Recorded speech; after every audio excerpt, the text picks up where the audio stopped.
Bissonnet, that's Yeah, right, I knew that. that Library. French thing, you know. Yeah, library. But you don't butcher your name the way we do.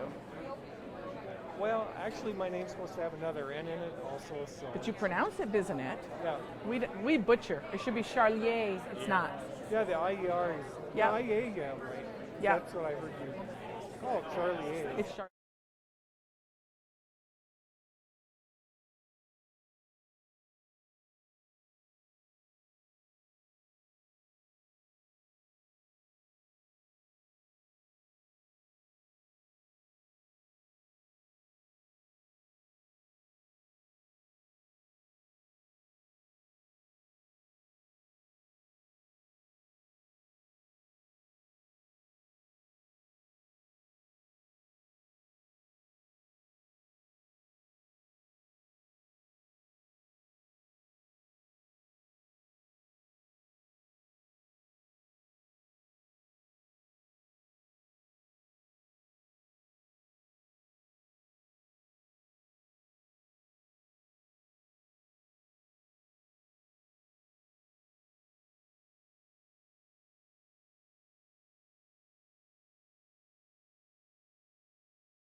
A little too much, but nice to see you.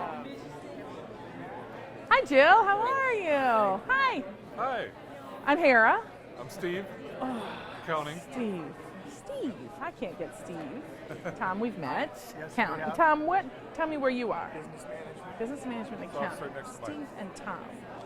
Steve and Tom. Okay, got it. No, I don't have it. I'll ask you again. But it's nice to see you. Good to see you, Jill. See, I got Jill's name wrong for about 3 weeks, right? And I must have asked Jill 20 times.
because we're going to, Settle down and because we've got a busy day.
Good morning. I'm glad to hear you're a raucous crowd. That's a good thing. Let's try it again while everyone's getting their food. Good morning. Good morning. It is a pleasure to see all of you here today. I was working on some names a few moments ago, and the name that I cannot get wrong again is this gentleman over here. Does everyone know who this is? This is Floyd. So I cannot get his name wrong again. I've gotten him wrong in at least 4 different locations. So that's my goal. Please help me remember Floyd's name. My name is Hera Charlier. I think you probably know that. It is my absolute pleasure to be here with you today and welcome you to the 16-17 academic year at Central Lakes College in fall 2016. I cannot tell you how excited I am to be here. If you are one of those coming back after a break, then welcome. We know that you've been gearing up and we're happy to have you. There are whole teams that this time of the year marks their busiest time. Some of those are student services, financial aid, the bookstore, business office, maintenance, facilities, and you won't see a lot of those folks here because they are busy getting ready for the semester, so we thank them absolutely for getting us ready and for all that work. And then, of course, we have a whole team back at Brainerd because we want to make sure that students continue to be served while we're here kicking off. So we thank them as well. Regardless of what group you are in, we are thrilled to have you. And we're thrilled to welcome you to this beautiful campus. Thank you for coming all the way over. This is a unique college. It really is in a lot of ways that we'll talk about today. But one of them, of course, 2 critically important campuses. For how many of you is this the first time you've been on Staples campus in a while? Yeah, I mean, that's what we're hearing. It's a beautiful campus. It is beautiful with some amazingly unique programs. So our goal is to use this day as a day of connecting with people, professional development, and learning about the resources that we have here. We hope that you'll partake of all of those things. We do indeed. Okay, so when I think about today, the reason that I am so unbelievably excited is it really ranks for me in one of the top 5 days of the year. That sounds a little bit odd, doesn't it? It really is one of the top 5. And the reason for that, I think, is that I did about 5 years in the private sector when I worked for a scientific imaging company. And I had a great experience. But one of the things I never got used to, ever, is that every day just seemed to run into the next. There were no endings where we all said, yeah, graduation. There were no beginnings. It just kept going. Now, I know this is the real world, but I thought that after 5 years, I would get used to it. I never did. So when I got to come back to academia, I really treasured these special days that I think of as new beginnings, the time to hit the reset button. And that's why graduation, the first day of classes, and when everybody comes together really rank in those top, my favorite days of the year. So today, I thought what I would do is make sure the pointer is working. And once it begins working, I'm just going to madly push this button in hopes that, oh, look at that. So once the pointer's working, what I thought we would do today is talk a little bit about those new beginnings and why I think today is awfully important to us. And then we'll talk about what that means for this year's priorities, the things that we'll be working on together. Certainly not a comprehensive list. Don't start worrying about it. We'll just hit the highlights. Some key initiatives and, of course, challenges, and then some next steps. And I'll tell you that at any point you have a question, or you want to jump in, or you need to get up, do it. Okay? So just do it. All right, so when I think about this idea of new beginnings, there are lots of them. I mentioned that they're fairly unique to higher ed. They are, because it's not a beginning, right? We're not starting fresh and wiping a slate clean. We just have this opportunity to look at the past and hit that reset button and think about, do we need to shift direction or course? It really is unique that they're not fresh beginnings, they're just new beginnings, and I love that. When I think about the new beginnings that punctuate higher education, today I think marks 2 significant new beginnings. One is our team begins anew at this time each and every year.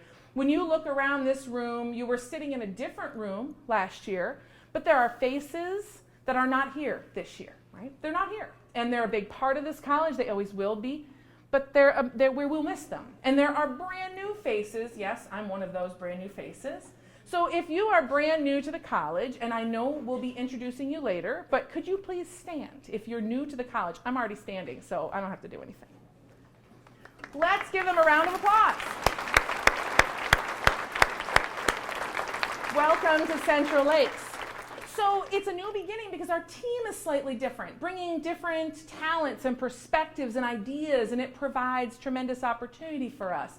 And I think that is unbelievably exciting. Now, of course I know that I'm new to the team as well, and since many of you have talked to me about the fact that it's weird having someone new in this position, and in some cases it probably feels a bit uncertain. I'm a bit of a wild card. Mary and I have talked about that. I'm really not crazy or rogue or anything like that, but I understand that you don't know me. So I want to talk to you for just a few minutes, indulge me, so I can explain to you why this new beginning is so unbelievably exciting to me. So you know that when I began looking for the right post for me, and some of you have heard part of this story, so just indulge me, just please. I won't do this all the time, but this is the only time that we all have to be together, and I'd like you to know this. So I was looking for a rural community college that does great work in communities for students that we could stay forever. You ask my husband, he'd say yes, so we can stay forever, right? That's what we're looking for. So when you look at a college from the outside, you see cool things like websites and materials and newspaper articles. One of the things that jumped out at me at first, before I knew much about you and now us, is that, well, there we go. We have this awesome mission to build futures. Now, missions are funny things. For a lot of people, they're meaningful, and we take them to the heart, and we use them as beacons. For other people, there's just this thing on the website and a book on a shelf, and they really don't mean anything at all. And you could be in any one of those camps or somewhere in between, but I will tell you that this, bless you, is a powerful mission because it says a lot. When we say we build futures, futures are as diverse as our students. It could mean anything.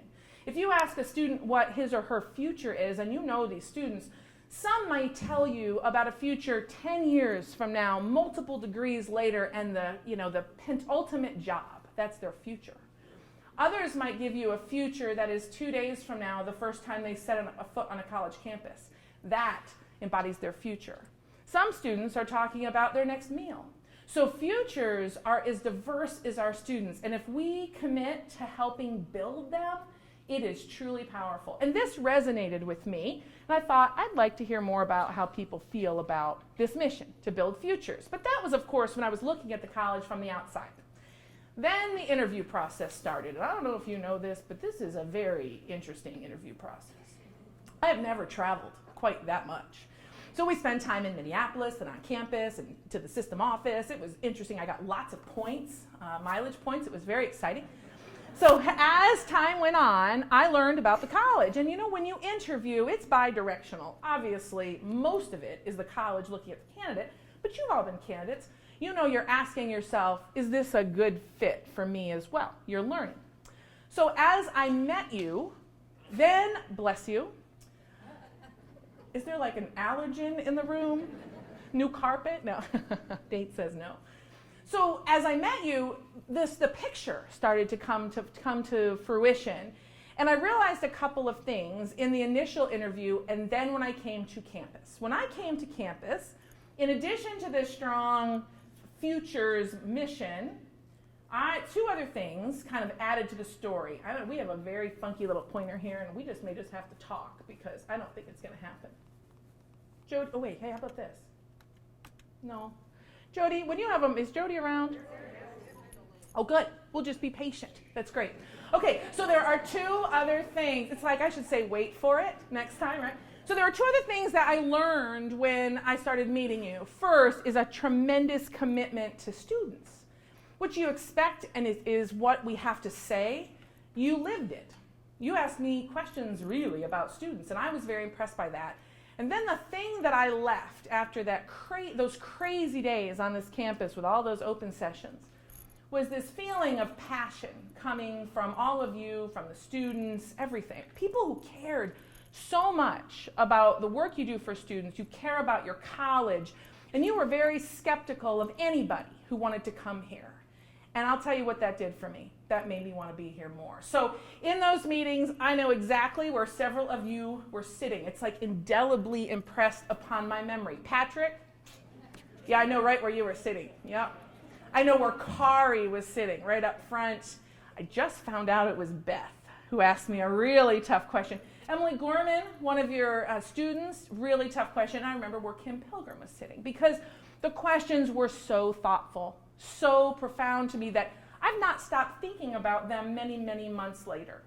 I won't go through all the questions with you. But suffice it to say that experience, I left saying to my husband, you'll like this, I'm never going to get that job.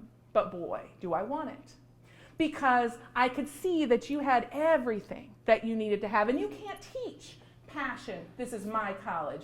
Why do you want to come here? So you should be very, very proud of that work. Now, I've been here for 6 weeks, and in that time, you've wowed me again. Here's why. You have told me very transparently about your passions, your worries, your concerns. You've been happy to let it all hang out, which I so appreciate. These are the things we're proud of. These are the things we're fearful of. These are the things that we really don't want you to touch.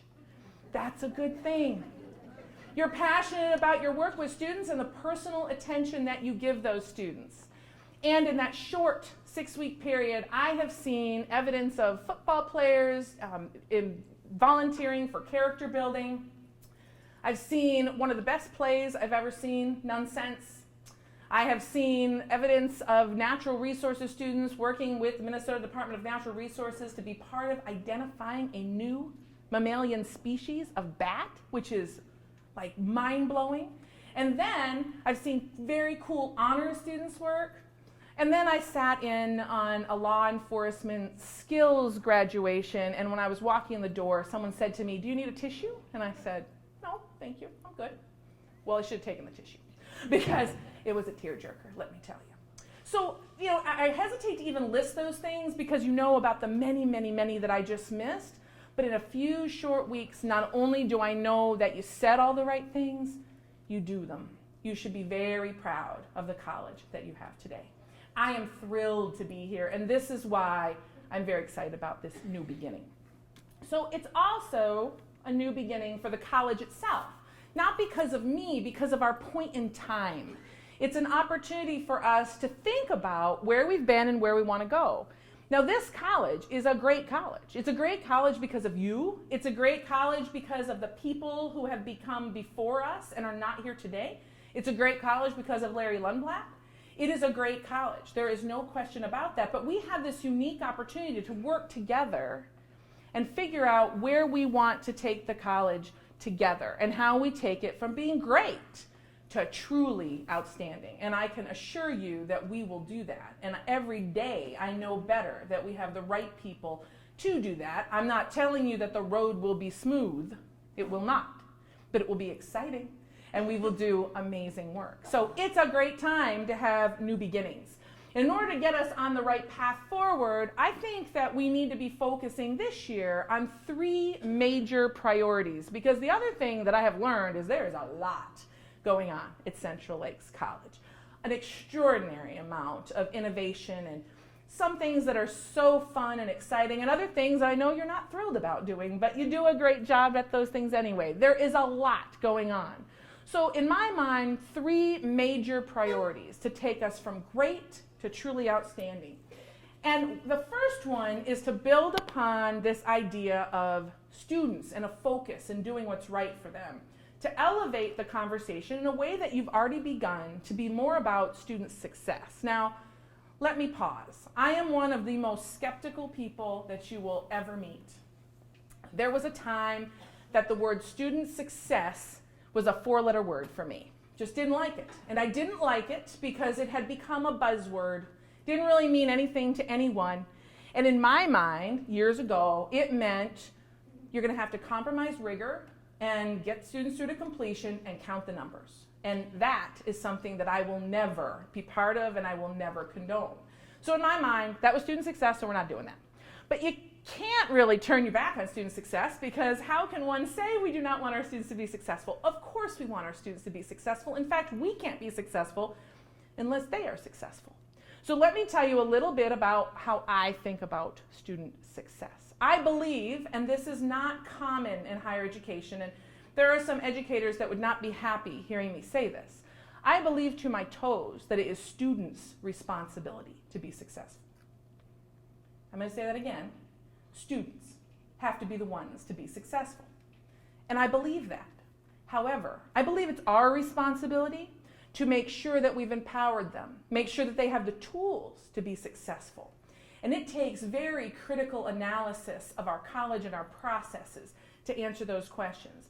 It takes courageous conversation and pulling things apart that we really don't have the time to think about.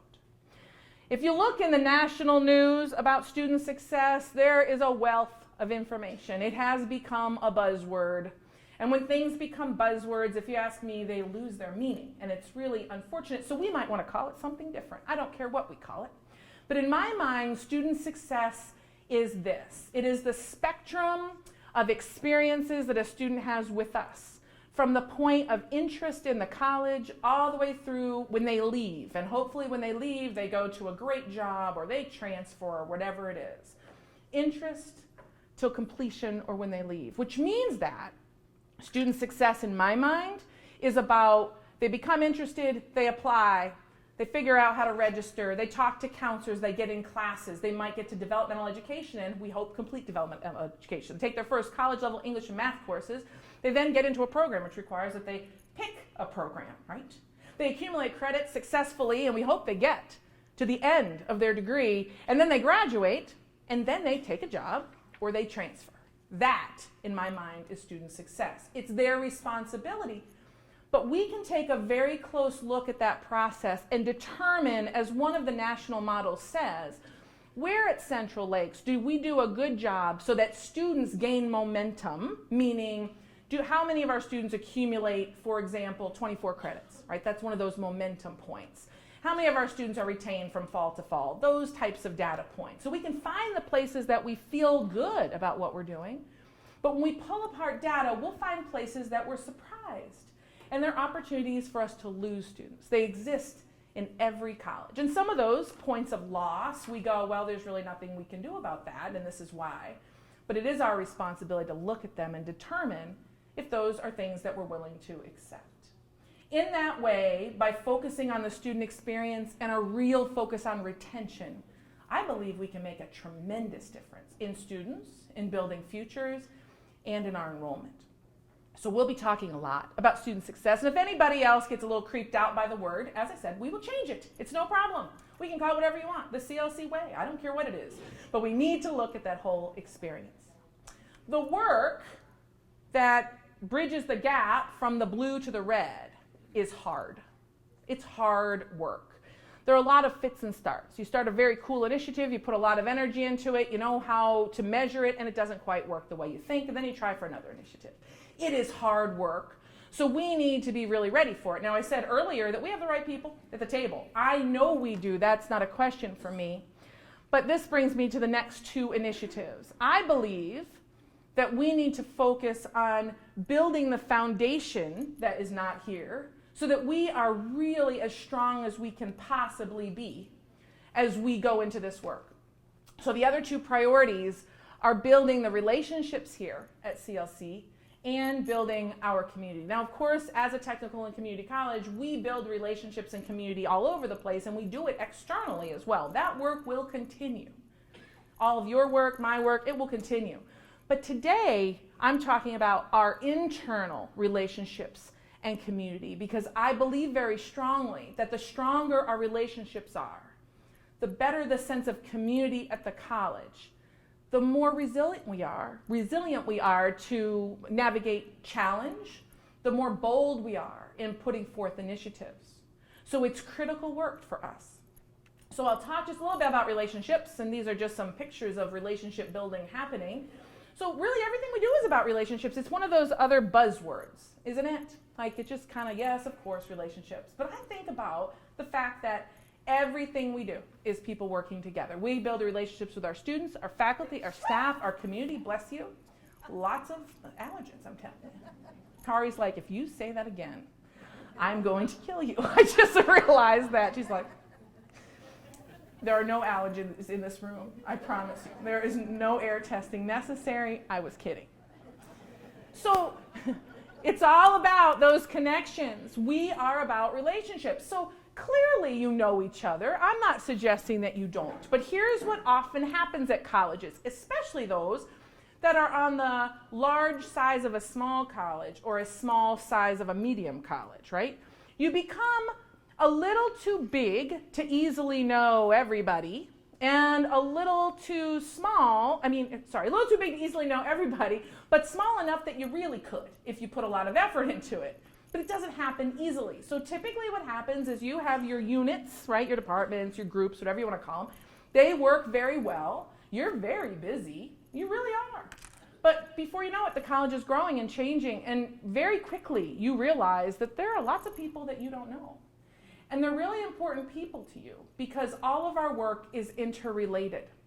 So if you can think of very different departments, I'll pick on Kayanne because I happen to see her and I happen to know her name. So sorry, Kayanne, she doesn't even know I'm talking about her right now. But business office, right? And I'll pick on,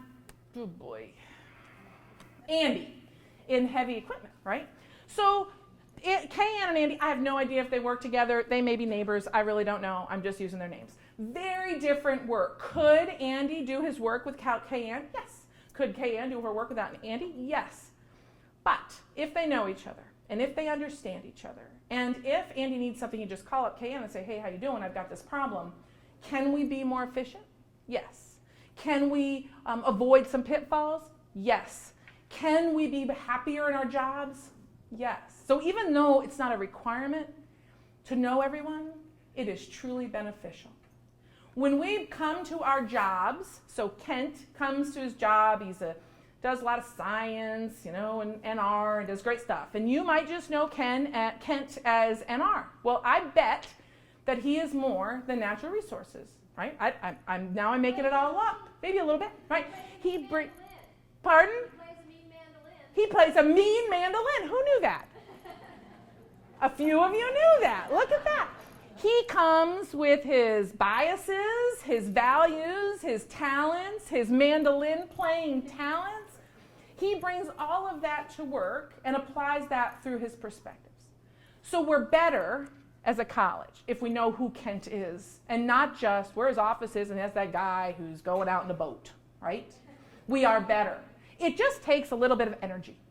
So I'm going to ask a question. You all have name tags on. Most of you do. Thank you so much for doing that. It was for me, but it's also for you as well. If you look around this room, how many of you, if any, know everyone in this room? Okay? How many of you are 90% of the people in this room? Hey, all right, couple people. I'm jealous. I'm not there. How many of you know 50% of the people in this room? How many of you know 25% of the people in this room? A few. It's okay. It's nothing to be ashamed of. I think what you see is there is opportunity here to make connections. And it just takes you working what we'll call across the aisle. And I don't mean the bipartisan aisle that we'll hear about in the fall. I mean outside your department. When you see people walking down the hall who you do not know, I promise you, other than Floyd, because if I ask him again, he may haul off and hit me. But most people, I'm just kidding, Floyd, are happy if you say, you know, I've been seeing you for the last 6 months, I just don't know your name. I challenge you to ask people's names. I challenge you to go back to your computer and look at that pictorial directory. You don't all look like your pictures, I'm here to tell you. You may want to update them. But anyway, it happens. I promise you we'll be spending time on this so we build relationships and we understand all of the amazing resources around us. I should not be one of the only people who sees that big picture because you do amazing things. So the other place that we'll be spending time is in our community, certainly related relationships, but asking the question, what is the community or culture that we want to create here at CLC? Because we have an opportunity to do that. Community and culture doesn't just happen, especially when you're just a little bit bigger and have 2 campuses. It has to be deliberate. Now, if we decide it's just perfect the way it is, then we won't mess with it. That's fine. But there may be things that we can do to strengthen that culture and that community, and we need to take the opportunity to do it today. I don't know what it will look like, but I'll tell you, we will be one CLC, 2 very important campuses. That's why we've brought you here today. And when we go to Brainerd in the next time, we'll also do tours of Brainerd so that we can make sure that if you've never been to natural resources, as an example, you get there, right? So we'll be one college, and we'll talk about what that culture should be. I imagine it will be one of empowerment, one of making sure everyone has voice. I'd like it to be one of real satisfaction with your work and feeling good about the work that you do. I bet a lot of you already do. But I will tell you very honestly that you know that every year we do surveys. Do you know that we do surveys every year? You fill them out, right? You do, right? Somebody does. Can somebody nod? Okay, good, because I have to go in a different direction if I'm wrong. So we do a couple, the PACE survey, and we do a Great Colleges to Work For survey, and there is not a single college that doesn't have problems. Don't get me wrong, right? But the bottom line is those surveys show that we have some weaknesses, some ways that we can improve. We didn't rank as a great college to work for. Today I commit to you that we will. We absolutely will. We can control that, and there are many other things that we cannot. This is one we can. So we've begun that process by doing some focus groups as part of my listening and learning. I have a transition plan that the executive team put together, and I really appreciate that. One of the key components is listening and learning to figure out who in the world CLC is and what your perspectives are. And I've worked with staff now, and they were very forthcoming, and administrators extremely forthcoming. And this afternoon, faculty, and I know they will be very forthcoming. And we'll ask questions like, what are our strengths? Where do we have opportunities for improvement? But most importantly, what's the culture we want to create here, and how can we do that? And we'll provide that data, or those data, to a team that will come together, a cross-sectional kind of community building team to look at those data, as well as some of the past data, because there have been groups that have looked at these data and come up with suggestions here on campus.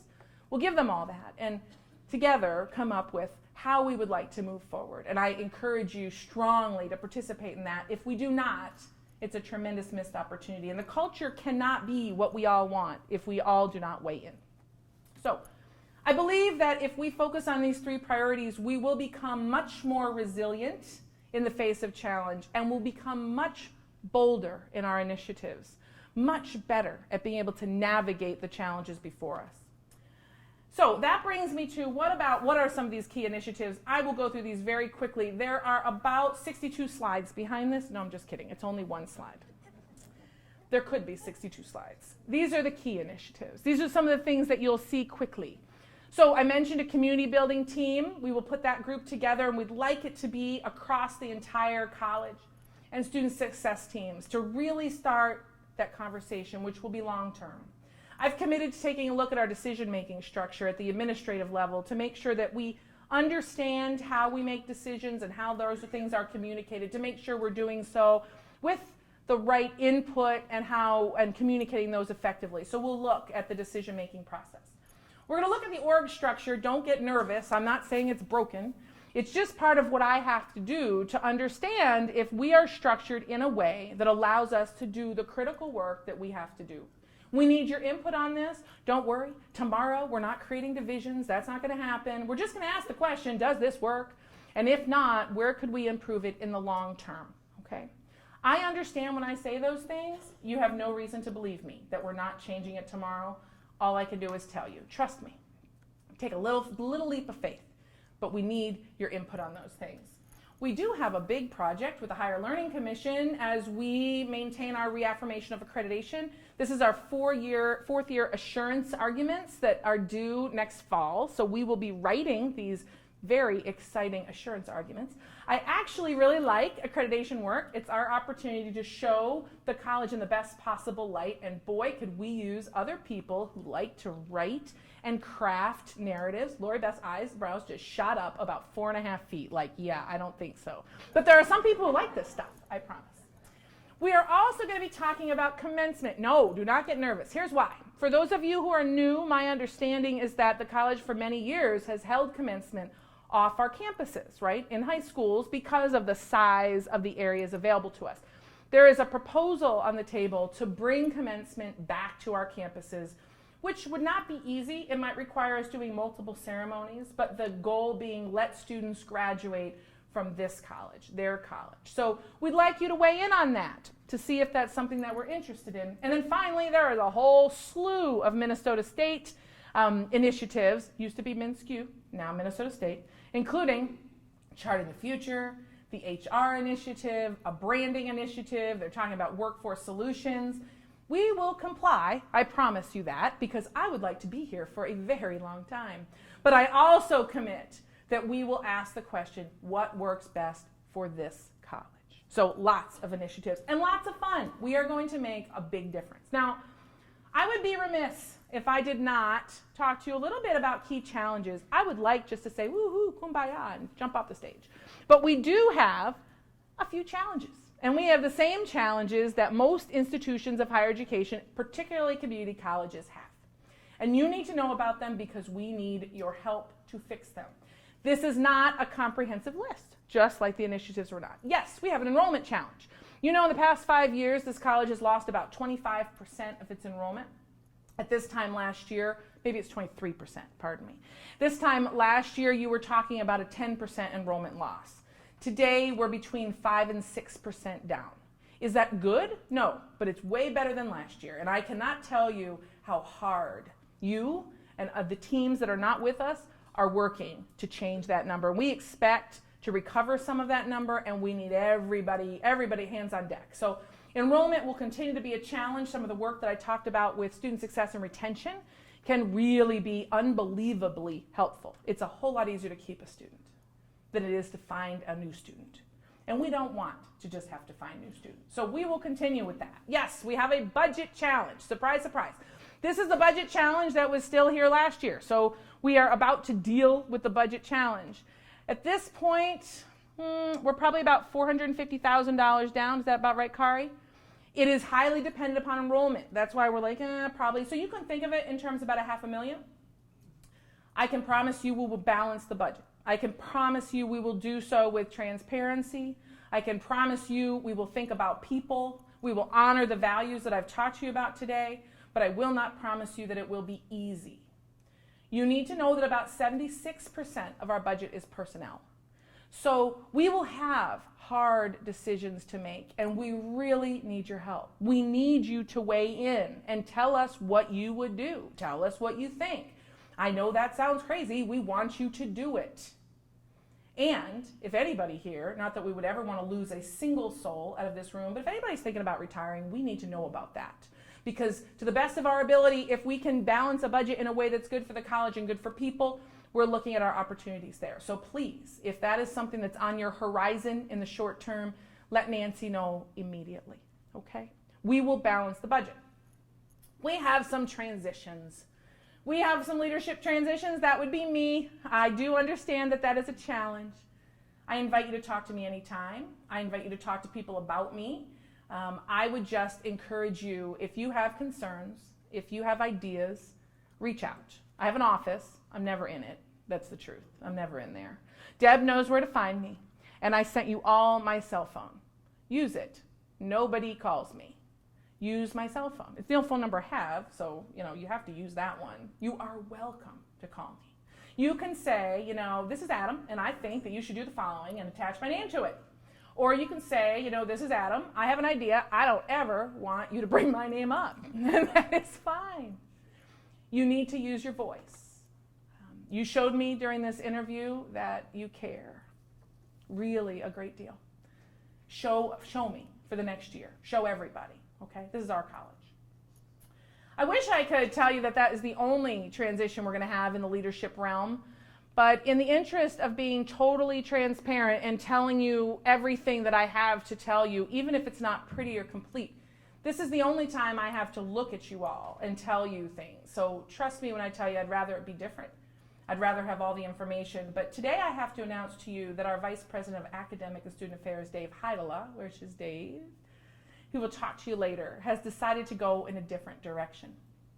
So Dave will leave a big hole, and Dave has done some very, very good work here. He will be missed. There is no question about that, but we wish him nothing but the best. Dave has also agreed, even though he will not be on campus much after September 1, he has agreed to spend some real time writing for us in the assurance arguments for HLC to give us a big head start on that. And I really appreciate that. That's a tremendous service to this institution. So you may want to know, well, what now? Well, as I said, I wish I had all the answers, but it's new information that I'm sharing with you very honestly and candidly. So my intention now is to put an interim in place. And I would like to tell you why. We will search for this position. We will do a full, of course, national search for that position, as well as the position that is, help me with the title of the Career and Technical Education Dean and Dean of the Staples campus. So we will do 2 big national searches. And thankfully, Nancy has told us that she will be sure that she shepherds us through that process. We're very grateful for that. But there are so many initiatives going on at the college that I think it's important that we put an interim in place to help us move these along. The big question will come up in all of our minds, well, wait a minute, if we have a budget issue, why don't we just not fill that position and you can do it, Hera? Yeah, I thought about that. Kind of didn't sleep about it either. I would love to do that. However, I don't think it's good for the college. We have a lot of things going on.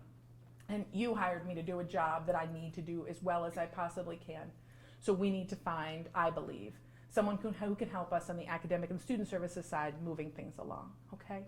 If you have thoughts about interims, I'd like to know about it. I will commit to 2 things. If we use an internal interim, and I'm really just talking theoretically now, if we use someone internally, I intend to appoint that person, but that person will not be a candidate for the position. And this is very important to me in this particular role, and let me explain why. Not that anyone who's ever been appointed isn't the right person. I don't mean that, because they have been.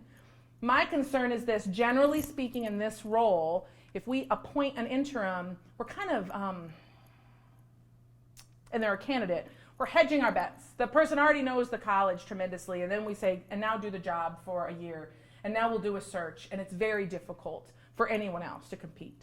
So if we do an internal interim, that person will not be a candidate.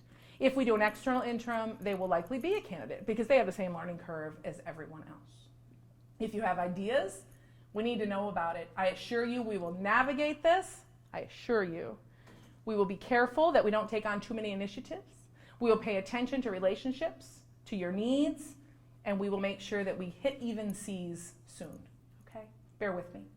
We have a transition also on grants. As you know, Pam Thompson retired, and in that retirement, the foundation, the CLC Foundation, has moved grants kind of away from what they're doing. So the question is, what are we doing with grants? Well, right now, if you have a grant need that you would normally have worked with Pam on, go to Kari, and Kari will determine what resources we have available to you. So you've got a point person, talk to Kari about that, and we'll work on a long-term solution. Okay? All right. So those are our challenges. I ask you now to shake them off. We can do this. We have all the right people at the table. We have all the talents. I assure you that the future is very, very bright for this college. These challenges are very similar to every other community college, and we are far better equipped to deal with them than the vast majority. So don't worry about them. Think optimistically, and let's work together.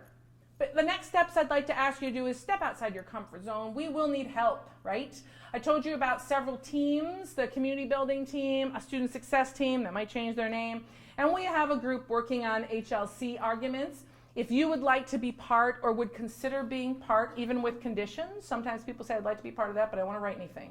Okay, we'll take you, maybe. Or I'd like to be part of that, but I cannot lead anything. That's fine. We really need the buy-in, so I'm asking you to think about stepping outside your comfort zone and being part of one of these things that maybe you normally would not. Take this opportunity to help us move forward. And then to get the juices flowing, although surveys are not the be-all, end-all, we have developed a community brainstorming survey, which sounds far more complicated than it is. It has 6 questions. 5 questions, 6 questions. I think it has 5 questions, but one is there anything else you'd like to tell us? And these are wide open-ended. Things about the budget. Is there anything you want us to know? The org chart, commencement. I need you all to click on that survey, which I will be sending to you sometime this week, and give us your thoughts. I assure your anonymity. I assure that we will really look at those data. It will not be the only time that you can provide input, obviously. You can talk amongst yourselves. You can bring it through shared governance. You can come to me. You can come to any of the administrators. But you've got to find a way to use your voice because you are the power of this college. Okay.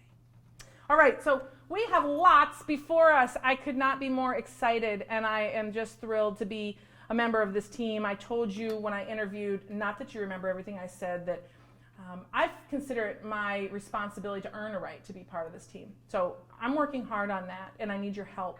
I look forward to working with each and every one of you. My goal is to have an individual conversation with all of you, either in the hallway or in my office or in your office. It's going to take me a while to do that. It's important to me, and I will do it. If you want to get yourself up to the top of that list, just call Deb and say, or call me and say, hey, let's have coffee, let's go have lunch, whatever it is. I would love that. So don't wait. It's not going to get easier on any of our calendars. If you'd like to talk, let's do it. Thank you so very much for your time. Nobody fell asleep that I could tell, and I appreciate that. Thank you for welcoming me to Central Lakes College. Welcome to you. Okie dokie. So, Mark needs a device from me, right? Oh, and now I'm turning over to Nancy to introduce you to some new faculty and staff.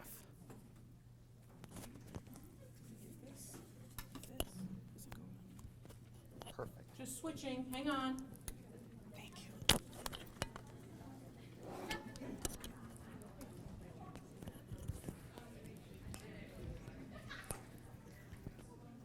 Thanks, Nancy. Well, welcome back. I hope you all had a great summer and are ready to welcome our new returning and new students to CLC. I get to do what I love to do best here as far as my job as HR director, and that is to introduce to you our new employees who have been hired over the summer. We have had another busy hiring season, and of course our first new employee, Hera Charlier, our new president. Just give her a nice CLC welcome and let her know how.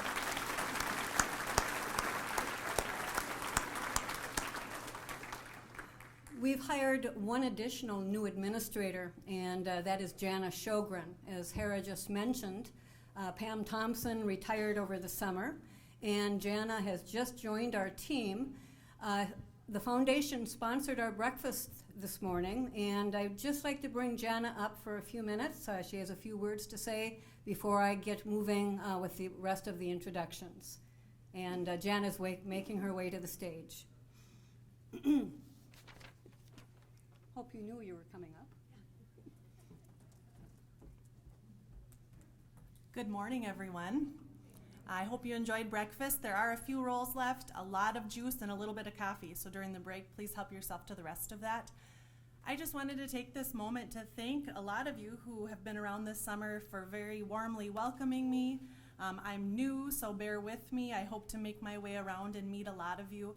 I want to learn about your programs. I want to talk about how we can leverage the existing program funds at the foundation or create new ones. There's a lot of neat work that we can do together by creating those program funds. Of course, scholarships is a huge part of what we do at the foundation. Super proud to report, I wasn't a part of it last year, but last year, I don't know if you know, but just over $336,000 went out to our students last year in scholarships. That's a big deal, yeah. I don't know if you know, but we have about 200 plus funds. So we want to get some information out to you because some of that $336,000 that was donated to go out to students came from right here in this room, and I know that, and thank you for that. We are going to get out some information to you hopefully next week, and I would just encourage you, if this is an area you're passionate about, of course we know we all are passionate about student success, as Hera talked about. This is a way we can contribute to that. We can give you a payroll deduction form. So yes, this is my big ask for the year. If you would take a few minutes to review the funds, think about what you might be most passionate about, and if you could consider even setting aside $2 a paycheck, $5 a paycheck, $10 a paycheck, you can direct it to a specific scholarship fund or program fund. I would love to visit with you about that to make sure you can really do the work that you want to see done through your payroll deduction dollars. I want to bring it back to students. I know oftentimes we get to talking about very technical sorts of things when we start the school year, but I just want to let you know what Spencer said about the scholarship he received. He said, "I plan to pursue a career utilizing my education and experiences, but most importantly, I hope to use what I've learned at CLC to make a difference in my community. I feel it is very important to not only appreciate the opportunities I have received, but also to pay them back to others." So CLC is all about community. Spencer knew that. Thank you for all for knowing that. And talk to me and see how we can do some fun work together. Thank you, Jana. So I'm going to go down the list of new employees. As I call your name, and I hope some of you are here with us this morning, I'd like you to stand and do an extra favor for me, if you would.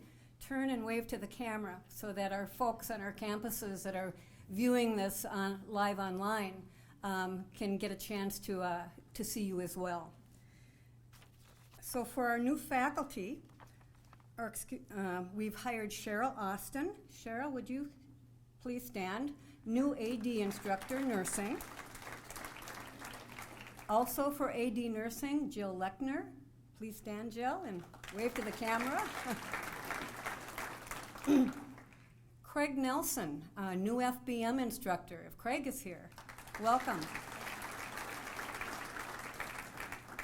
Cynthia Tugasman, child development. She's replacing Jeanette Rydberg, who retired this past year. And then lastly, our new UFT faculty, again, another FBMer, James Velde. And welcome, James. We have a new computer tech for our CLA for our computer tech programs, Angela Gutterjohn. If Angela's here this morning, and I believe she's probably back at campus getting ready for our students. Jean Gullickson has been hired as an information specialist. Many of you probably know Jean. She's been a temporary worker, a student worker, and has been a past student of ours as well. Welcome, Jean. Jason Perla Ag Center employee. Jason, are you here? Welcome. And Jason is our new ag technician. Aubrey Barnaby, just hired. And Aubrey is hired as our new recruiter. There she is over there. And Aubrey will be joining us as a recruiter and advisor in student services. Ron DeVergstein, Ag Center, if Ron is here this morning. And Ron is working with our state FBM program. And then lastly, Tiffany Halinsky, Ag Center Management Analyst. Welcome, Tiffany.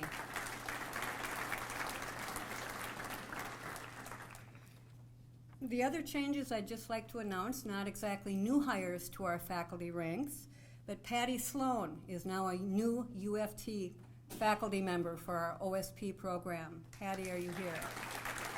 Congratulations. And joining Patty is Greg Medic. Greg rolled over to an unlimited full-time position this current year. And Greg, as you well know, is our current football coach, teaching in Phi Ed and CCST. Is Greg here this morning? And I would bet he's probably out on the field. All right. We have some new temporary part-timers that we've hired as well. And again, they may or may not be with us this morning, but I will call their names, and if you are here, please stand. Michael Gao, Viticulture Program. William Gomez, new Spanish instructor.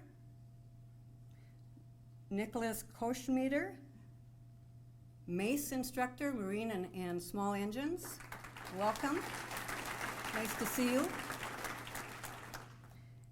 David O'Brien, history instructor. Blake Peterson, assistant baseball coach.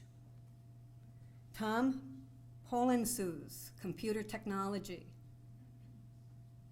Carly Jo Sweet, assistant softball coach. Jennifer Van Horn, nursing. Is Jennifer here? Yes, nice. Brian Vogt, he's our new head baseball coach. Is Brian here? Jason Watkins, football assistant coach. Stephen Weber, heavy equipment. Welcome, Stephen.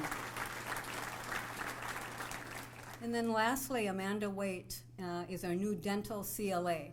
Is Amanda here? And I would imagine she again is back in the shop. So with that, I'd like to bring Kari up to the stage.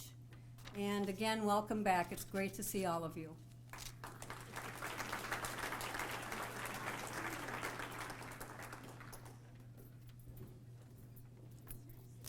Good morning, everyone, and welcome back. It's good to see faculty, and I'd also like to say a word of thanks to our staff for all the work that they've done getting ready for the semester.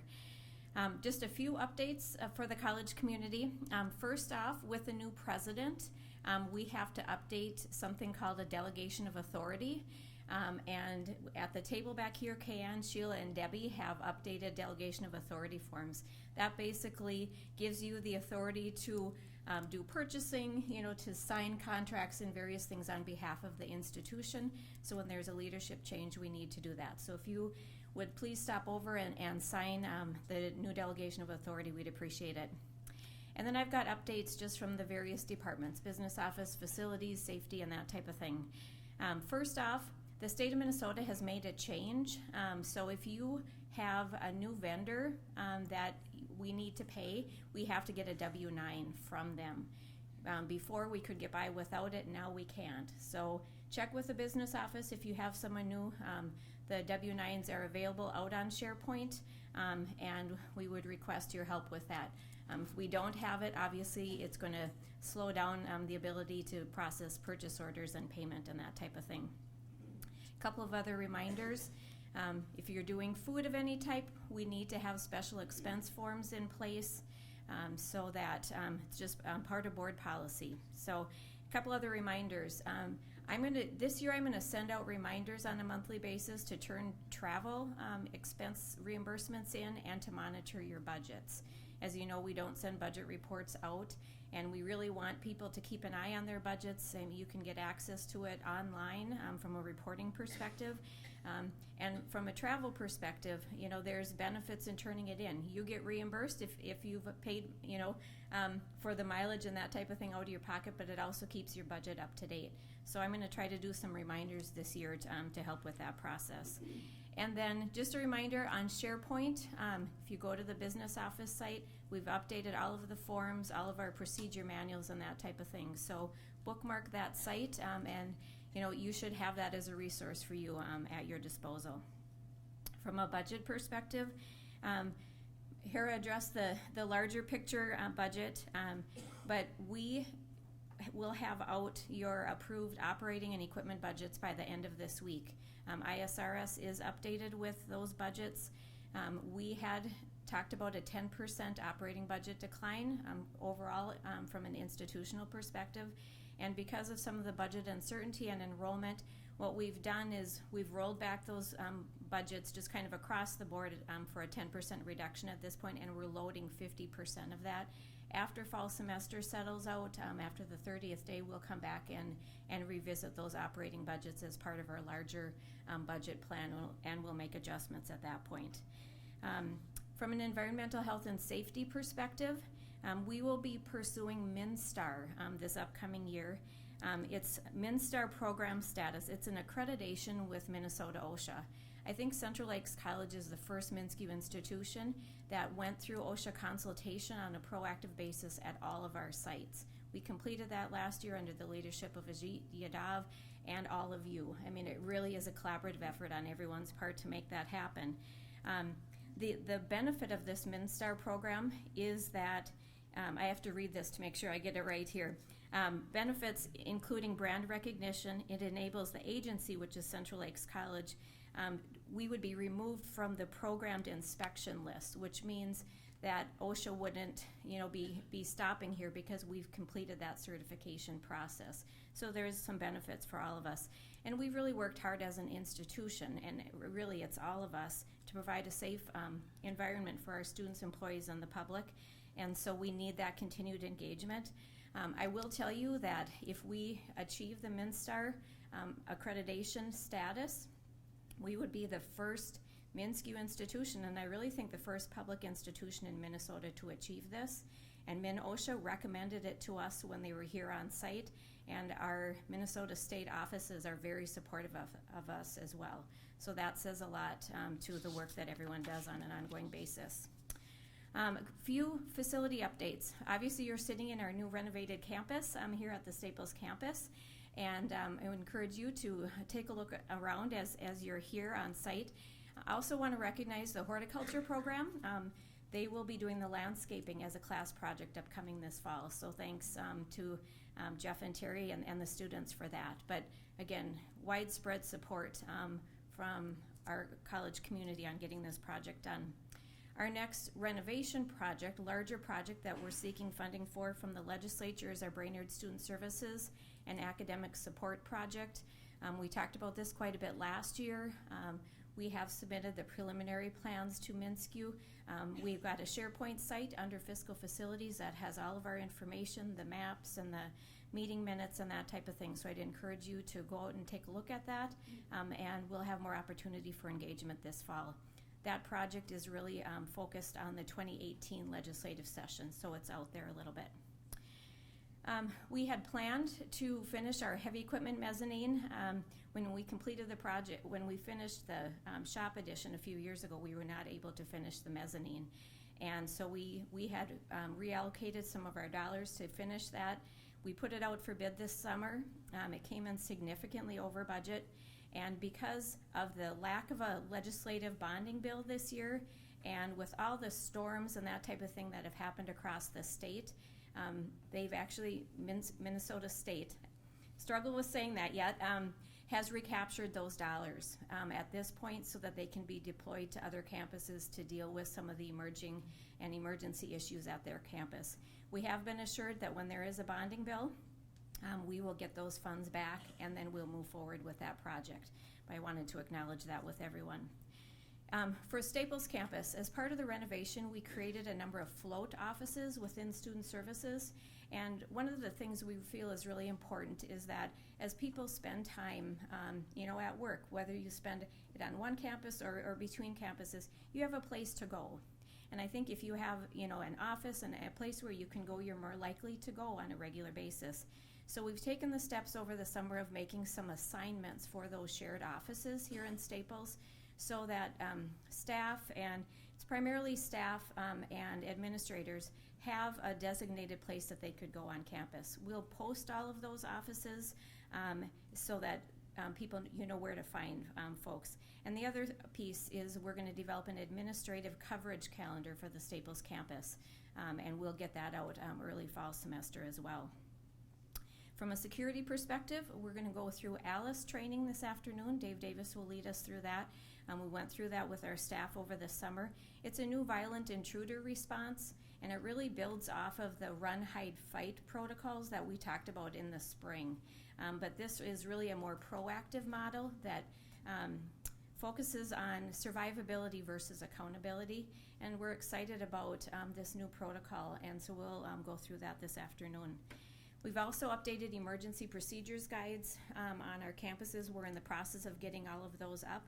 We'd ask faculty to take a few minutes at the beginning of the semester in your classes and go through those emergency procedures with your students. I think a few minutes with everyone, especially with the faculty leading that effort, really makes a difference as we focus on safety and security for our students. And then food service.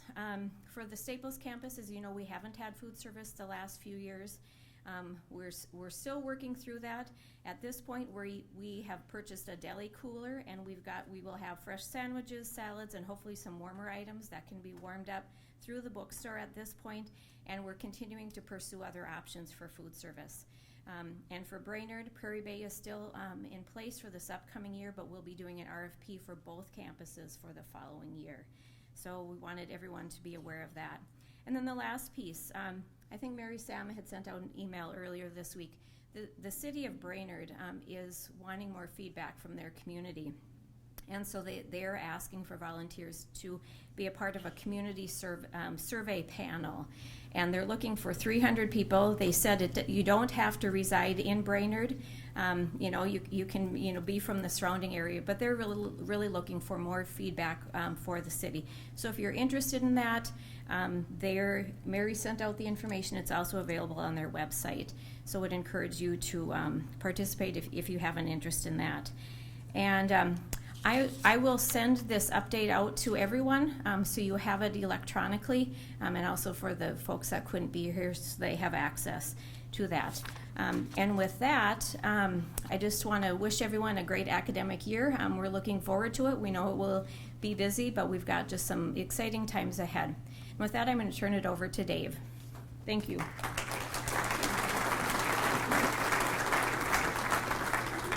Oops, I'm back. There was an omission from my list. We have one additional new employee, and that is Josh Merrill, who I know is here with us today. Josh is replacing Kirby Scott, who's on sabbatical this year.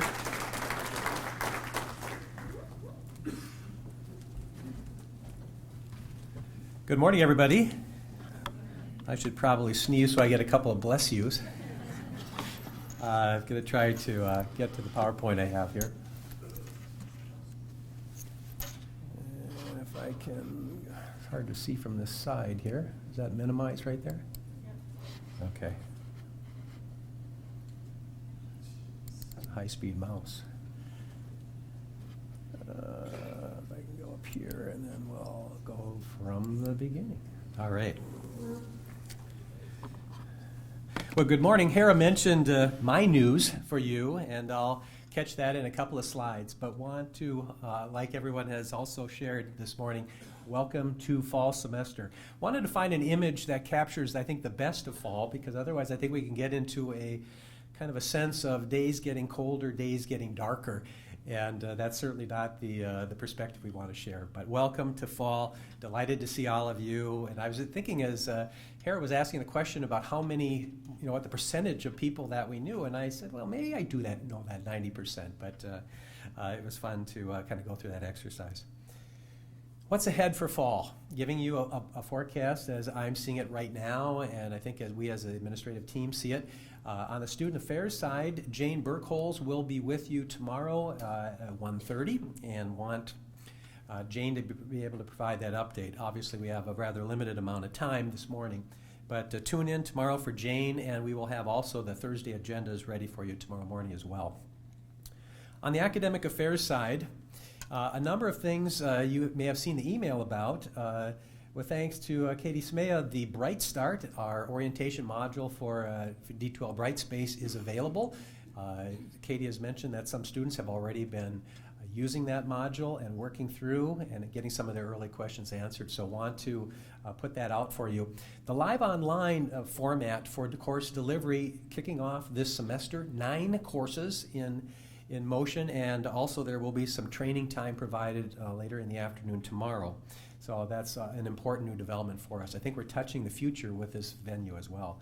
The PASS program, Pathways to Academic Success, kicks in. That's our Pathways initiative to help students get through to their associate degree in approximately 4 semesters, so a great goal that also embeds developmental ed in it.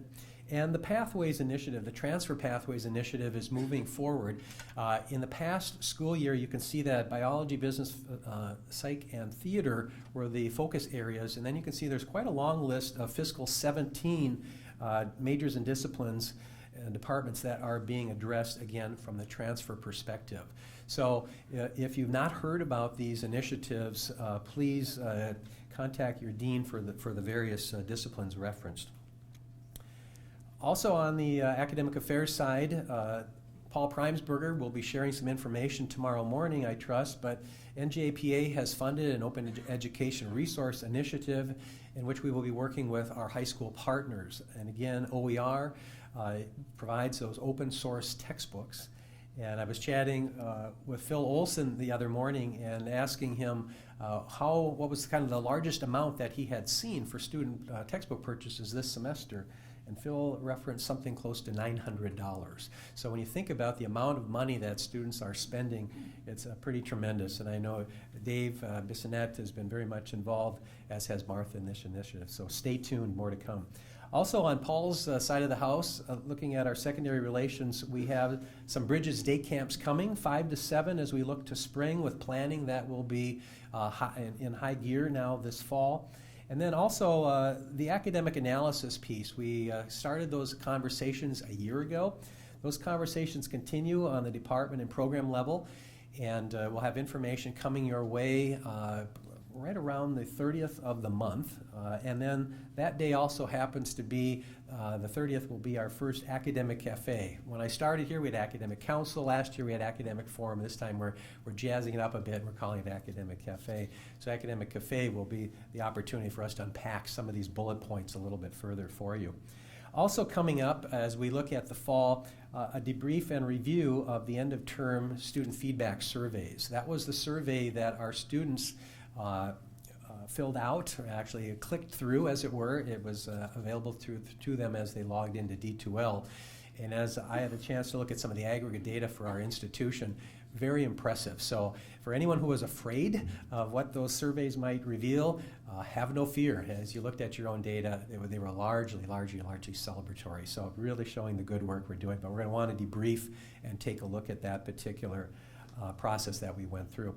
Also for final review, a work that began for us last spring semester, but looking at the 5-year program review process and the template. We had a kind of a one-size-fits-all template a year ago, which tried to do something of a force fit with our CTE programs and our liberal arts departments. We've separated the two, and Nelson Fisher was a key guide for us during spring semester in terms of kind of working on that. So we'll have a final review of that process as well. Also, assessment remains on our agenda with, of course, thanks to Brandy. And I'm going to invite Brandy up for just a few minutes to kind of bring us up to speed. Brandy, where are you? There you go. Come on up.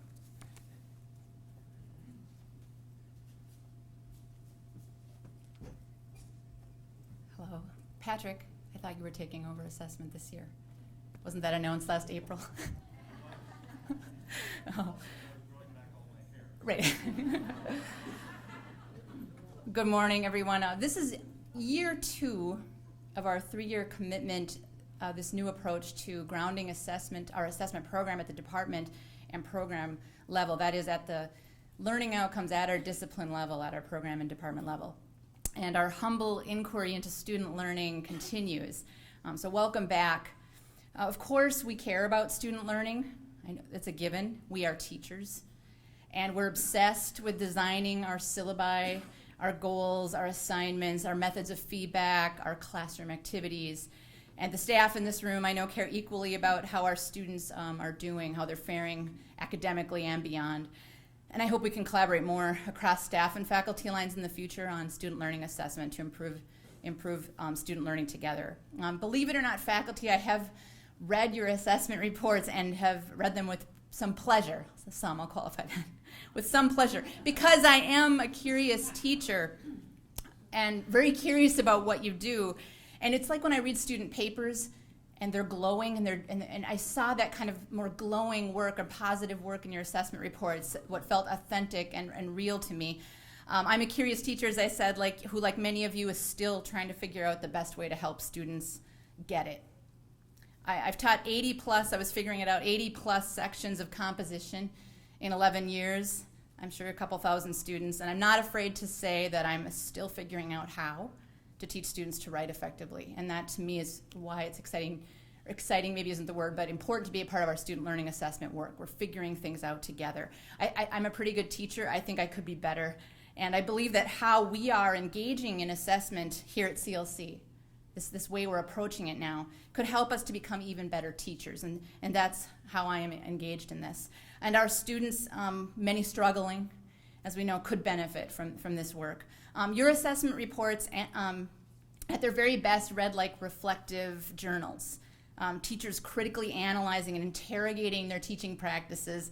And we are, at our best, I think, reflective teachers who thoughtfully modify our approaches, of course, every semester. We make changes in hopes that a few more students will grasp that concept or master that skill. But we do need time, capital T, time to do this, time to reflect, time to change, and we aren't always able to carve that out, that time. And so my hope is that participating in our assessment program, rather than feeling like any kind of burden or negative thing, can start to become and provide some of that much needed time for reflection, for collaboration. And I want to thank you for reflecting with me, for slowing down, for taking that time to collect, analyze, interpret, document, fill in boxes, and so forth. And now this year's theme, we want to continue that work. So as you're gathering with your departments in whatever way, what are we assessing this year? What do we want to look at? What are we continuing to measure? But I also want to emphasize this year that I want to focus our theme more on change and action. This is the hard part of assessment work, which is what are we doing with what we're finding? So continue the work laid out in your assessment plans, but now experiment with and follow through with some of the will statements that showed up in your reports. There's a lot of anticipation, hope of things we will do. We will fill in the blank to improve student learning. And what's hard is to actually now follow through with some of those will statements. I encourage you to think about how you can do that. And I do think that's what we do naturally as educators. So make changes. See if these changes have an impact on student learning this year. And let us know how it goes. That's part of how the documenting, how that works into this. April 14th this year will be our assessment day, our annual assessment day. And I hope that you're able to ideally plan some kind of epic student learning investigation for that day, or plan something small but meaningful. Maybe start to plan for that time, not just, oh, that's the day I'll fill out my assessment report, but is there something we could look at, something we could do together in my department or across departments, and just be thinking and dreaming toward that a little bit, if you would.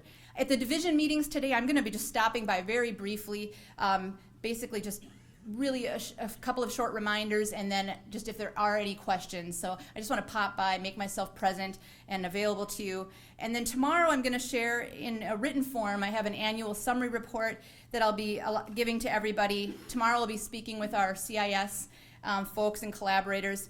And finally, I'll be available tomorrow in the morning from 9:45 till noon for consultations. There will be a sign-up sheet in the cafeteria tomorrow morning for anybody who'd like to meet and talk about your assessment work. Measuring student learning is complex, frustrating, sometimes messy. but it rewards us, I think. And I just want to offer you some luck with these efforts this semester. Thank you for your continued work, and find me when you get stuck, or call me with an assessment epiphany, bad or good, and I welcome you. Thank you so much.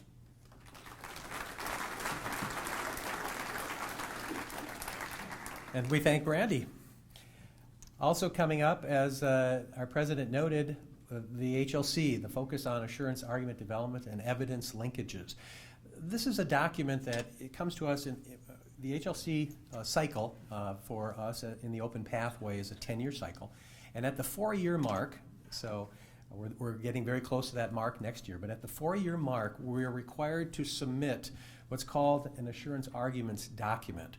This is the college's argument, if you will, for compliance, and it has to be backed up with evidence. And so when we say something, we have to show the evidence for that statement that we're making. So it's something new.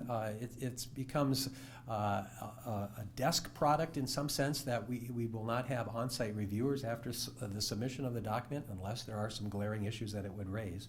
But it becomes a very important document for us at the 4-year mark in our 10-year accreditation cycle. The other thing, what's ahead for a fall semester, that final bullet point is for you, the finest teaching and learning in the world. And I believe that deeply in my heart. You know, last semester I had the opportunity, and I had sent out a note that if any faculty wanted to send a note my way and invite me into the classroom to sit in on a class, that I'd be just thrilled to be able to do that. And a number of you sent that invitation, and I was able to, in some cases, fit it in the schedule and sit in your classroom. And in all cases, I ended up at the dinner table that evening sharing what I had learned. And I know that students were doing that as well. So thank you for the amazing work that you do, and the great honor. As noted earlier, Academic Cafe will tease out all of these bullet points a bit further for you. May have some additional clarification possibly on my transition, I'm not sure, but our president will be certainly leading on that initiative. But I want to leave you with a little information too. What's ahead for me? Well, as many of you know, in 2003 I received my doctorate. I really didn't anticipate going back into higher education. I had been teaching at St. Cloud State in the graduate program there. Got my doctorate and got a phone call in the spring of 2003 about a college presidency in Kansas. And when someone nominates you for something like that, you pay attention. And so found myself back into higher education, back into that role in 2003. But I had some friends that were encouraging me many years prior that there were some things that I was very passionate about and things that I had a sense of calling to address in my life. And when you got on the roller coaster in 2003, you didn't get off. And so I stayed on that, ended up from the college in Kansas, then at a college in Pennsylvania, then at a college, as you know, in southern Minnesota, Riverland. And then I really thought in the spring of 14, now I'm going to get to something that I was so passionate about back in the 2000 through 2003 zone, if you will, those number of years. But then had a call from, or was it an email, from Nancy Paulson saying that there was an interim assignment at Central Lakes. And my wife Mary and I, we were living in Owatonna at the time, and we considered that, and it felt very good because Mary had family up here on both sides. And so as formerly having been the trailing spouse, in some sense I was the trailing husband coming to the Brainerd and Staples area. So it was good for us at that point in time, but this passion that I really thought I was going to kick into gear in 2014 really didn't happen. Larry asked me to stay for another year, knowing that our president, we're going to have a new president on board, so I stayed for a second year. And in recent weeks have had conversations with Hera, thank you for your graciousness in those conversations, about the future and about some of the strengths that I have and the passions that I want to explore. And it's hard to have a transition of someone in and someone out because it can look like they're dovetailed in a kind of a dysfunctional, ugly, dark way. That's certainly not our case. But the timing, someone told me the other day, there's never good timing for anything. Sometimes you have to say, if not now, when? And if it's not you, maybe it's not going to get done. So not in a position really to give you a lot of detail, but keep some things, I'll keep you posted. There's things that I'm very passionate about, and some big buzzwords and phrases. Communities of practice fit into that. Culture fits into that. Engagement in the world, all of these kinds of things, but on some entrepreneurial things. I'll keep you posted, but I want to leave you with this, that I thank you from the bottom of my heart so very deeply for the opportunity to work with you. Not just about the academic stuff, but also about the relationship stuff, the personal stuff that we've been able to share back and forth with each other. And I would say, as it says in bold at the bottom, keep going. Those were the two words that were at the bottom of every email I ever received from the chair of my dissertation committee. And I've kind of tried to use those words frequently in my email with you. Keep going, because I think sometimes we can find ourselves in a little slump. But the bottom line is that slump is only short term, and there's so much more to come. I'm excited for the college. I'm excited for President Charlier, excited for the future. We're not moving, so we'll be watching, and like you, we'll be keeping going. So thank you so much.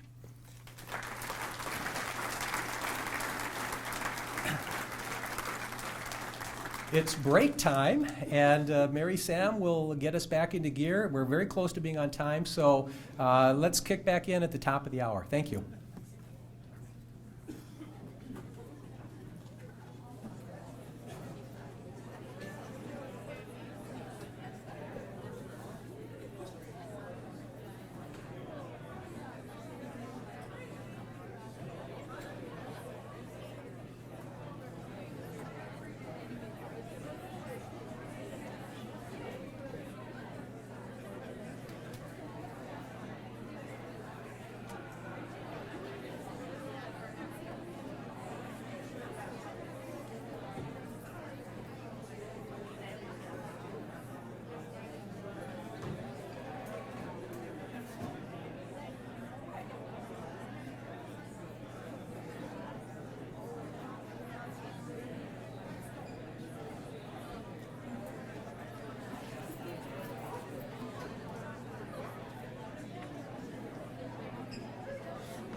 I just need to figure out how to, is it that one? One more over.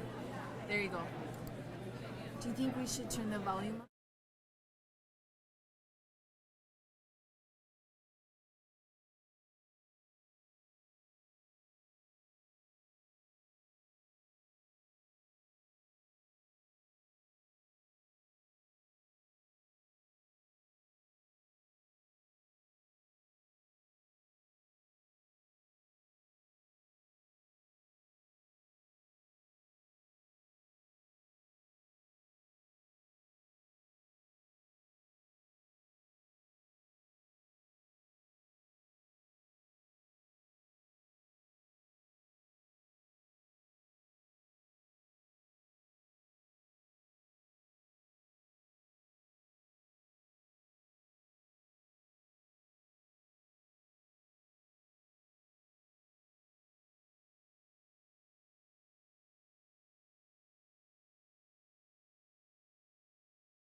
Anin, bonjour. My name is Mary Sam. I'm the Director of Inclusion and Equity and Inclusion here at CLC.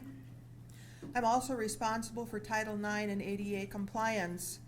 As some of you are aware, Minnesota statute and federal law has changed regarding some of the compliance training that we all have to participate in. And one of those areas of compliance is all of us being trained in the area of sexual violence.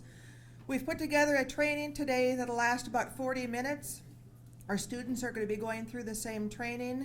It's a little bit graphic. Pieces of it may be a little bit difficult. And that's intentional. It's important in 2016 to start having conversations about sexual harassment and sexual violence. The sex trafficking in this area is off the charts. We don't talk about that. And sexual violence is off the charts against men and women in this region. We have to have this conversation, folks. We're in a position here at CLC to be change agents, to have conversation, be advocates, and to be allies. So a couple of these pieces may be a little bit graphic, and they may take you by surprise, and that's okay.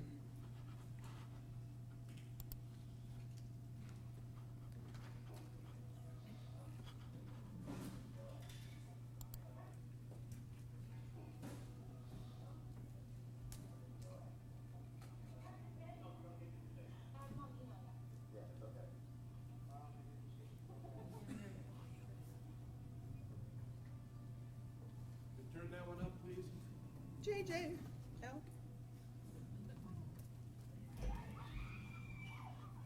First day of college, acceptance letters.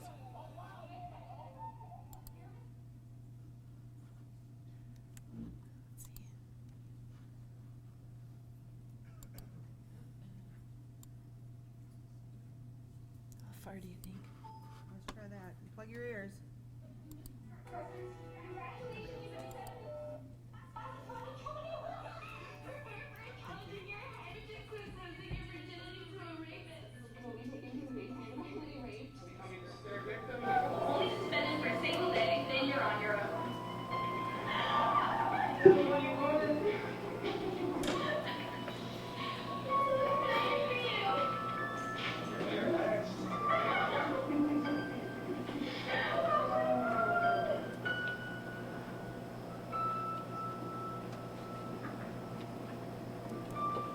So this is about demanding accountability from Central Lakes College, the Minsky system.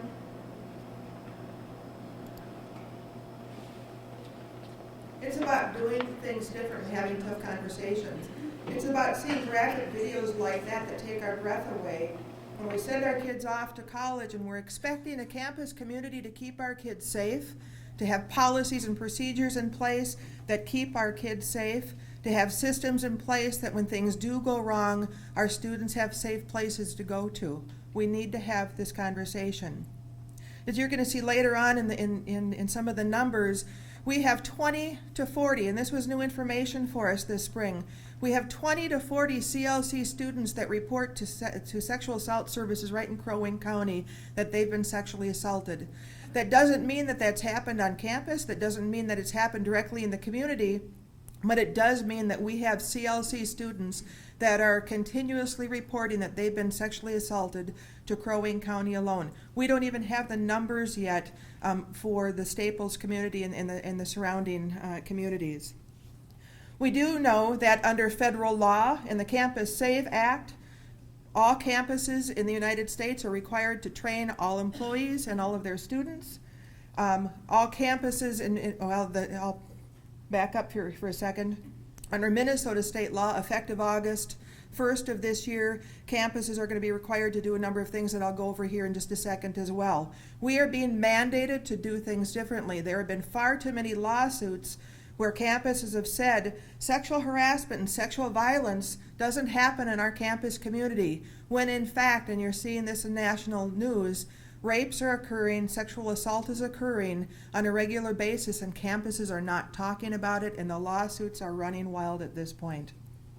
Campuses must and will, and you've heard me say this before, campuses must and will investigate every report of sexual assault that takes place, whether this happens on the campus community, on a trip to Europe, or it happens in the apartments across the street, or it happens when a group of our students are out at the mines kayaking for a weekend, the new law is if a student comes and reports sexual violence to any one of us in this room outside of Susie Karsnia, we have to investigate that situation. That's new for us. There are some of us on this campus that are trained investigators. We are the only folks that are trained and expected to do that investigation.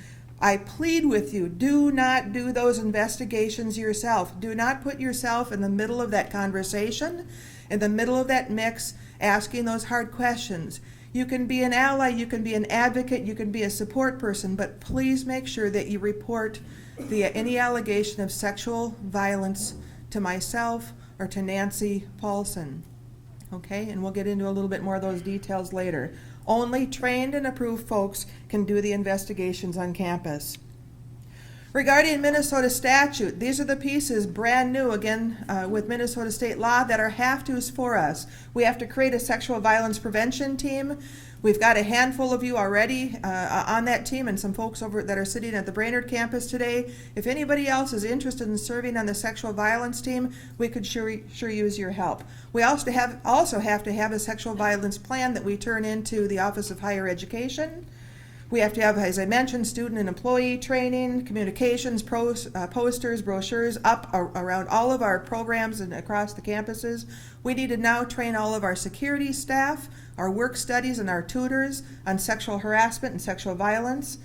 Again, the annual reports not only to for the Clery Act reporting, but we now have to report everything to the Office of Higher Ed that comes through as anything related to sexual harassment and sexual assault. We need to have a website dedicated to sexual violence. We need to have online reporting so a student can just one click away see where or an employee can report any incidences of sexual violence to, and they can do that anonymously. I'll talk about that in a few minutes. We need to identify a campus confidential person. Again, this is part of state law. So the confidential employee that we have named at this point is Susie Karsnia, who is our counselor, as you know. Susie is available for any employee or any student to go to in a confidential way to just say, this is what's happened to me and I need somebody to talk to. And Susie, under law, does not have to report that to anybody. The rest of us folks, you need to bring that information to me. And again, we strongly encourage any student to be able to have that opportunity to talk and to connect them to resources in the community, but at the end of the day, I need to know if a student has been assaulted on our campus or reporting that in the community. We need to have an MOU with all of the law enforcement agencies that CLC is working with. So that is both, County Sheriff's Department, and that's both of the cities three of the cities that we work with, and Dave Davis and I are working in partnership to ensure that we get some of those MOUs. City of Brainerd just passed a resolution to pass that MOU a couple of weeks ago, so we've got our first. By law, we have to have every one of those MOUs in place by January 1 to again ensure cooperation and collaboration with local law enforcement regarding how do we work together when we've got rules and laws that we have to abide by, as does law enforcement, and how do we do that in a good way to protect both parties, victim and perpetrators. We need to have a campus amnesty policy. I'll go over that in a second. And we need to do an annual campus climate survey. Some of you may be thinking, wow, this is a lot of work. It is a lot of work. Who does this? Do we have staff dedicated to putting this all together? You're looking at one of them right here. Amanda Small is going to be dedicated to about 1 day a week, a little over 1 day a week also, to be helping with the sexual violence training and some of the efforts on campus.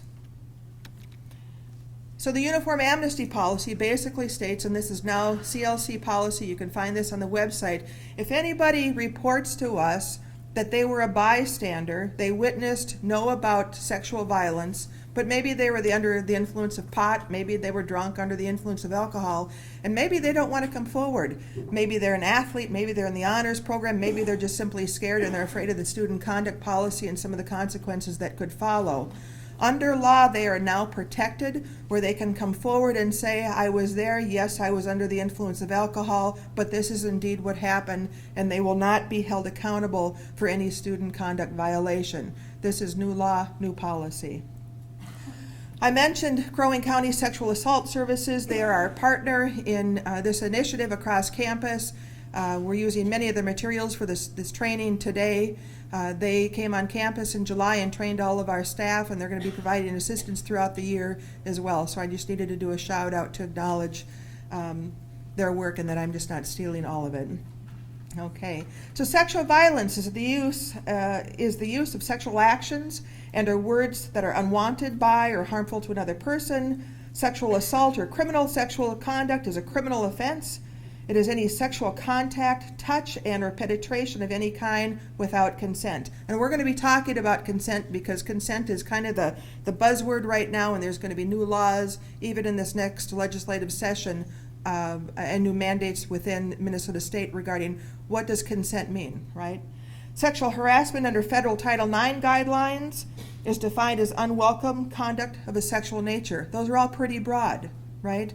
And sexual harassment is in the eyes of the beholder. So it's not for us to judge or decide if it's true or false. It's up to us to be able to come to Mary Sam and say, this is what I've been told, and we need to address it. And again, we will address it in a kind, careful, respectful, loving way. So a couple questions, and these are just some food for thought in terms of whether you agree or disagree. Sexual violence has nothing to do with sexual arousal. The majority of perpetrators of sexual violence are white men over 30 years old. Male students are more likely than non-student males to be victim of rape. More than 1/2 of college student assaults, sexual assaults, occur in the period of August to November. Female students are twice as likely to be sexually assaulted than robbed. 55% of sexual assaults happen at a party. 1/3 of women who are raped contemplate suicide. 13% make that attempt. In 11% of rape and sexual assault incidences, the perpetrator used a weapon. Student survivors are at least 3 times more likely to experience drug alcohol abuse, depression, post-traumatic stress disorder. Every 2 minutes, another American is sexually assaulted. More than 61,000 Minnesota children and adults were sexually assaulted in 2005. Folks, those numbers are going up, they aren't going down. By age 23, nearly 1 in 4 of Minnesota's female college students have been sexually assaulted. By age 23, 1 in 4 Minnesota college students have been sexually assaulted. We need to pay attention to those numbers, folks.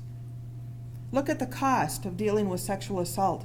It's costing us more in Minnesota than drunk driving is costing us.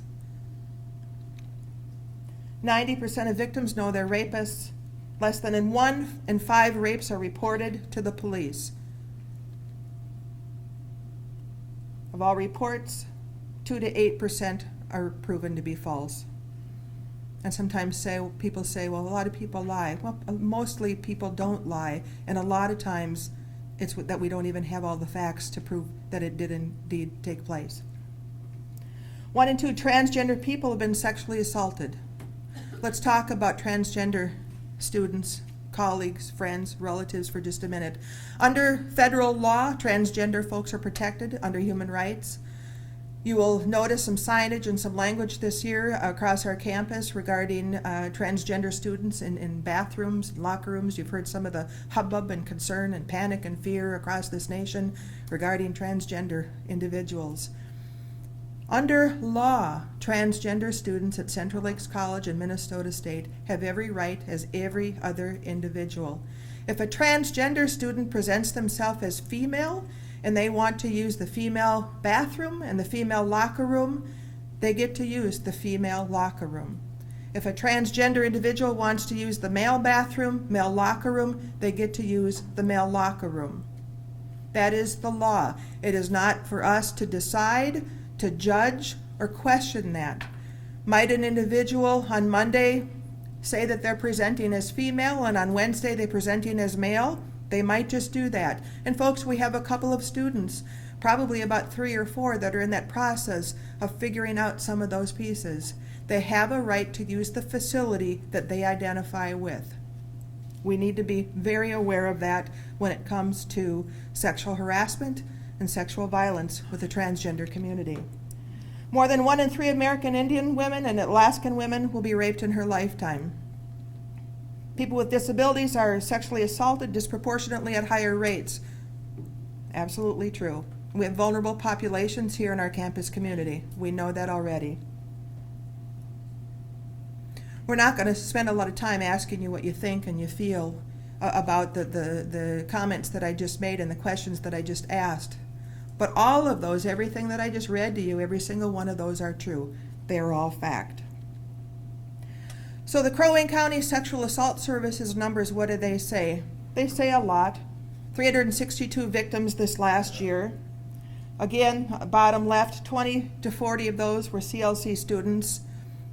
Just out of fairness to those victims or those survivors, we can't break down what the assaults were, where they took place. That wouldn't be fair. We don't want to identify anybody.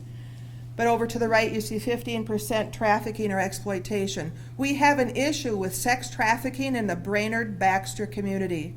We have women and children, women and teenagers that are being trafficked to Duluth, and we have women and children being trafficked to North Dakota. Why is that important for all of us in this room to know that?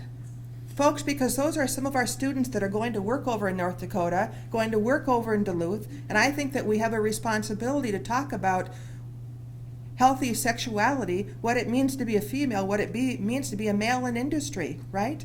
This is an important conversation. How are we preparing our workforce to go out into some of the industries that take advantage of and utilize sex trafficking? Difficult conversations, but they're important conversations for us to have on our campus. And some of our diversity organizations are going to push that conversation even more on our campus, and that's pretty exciting.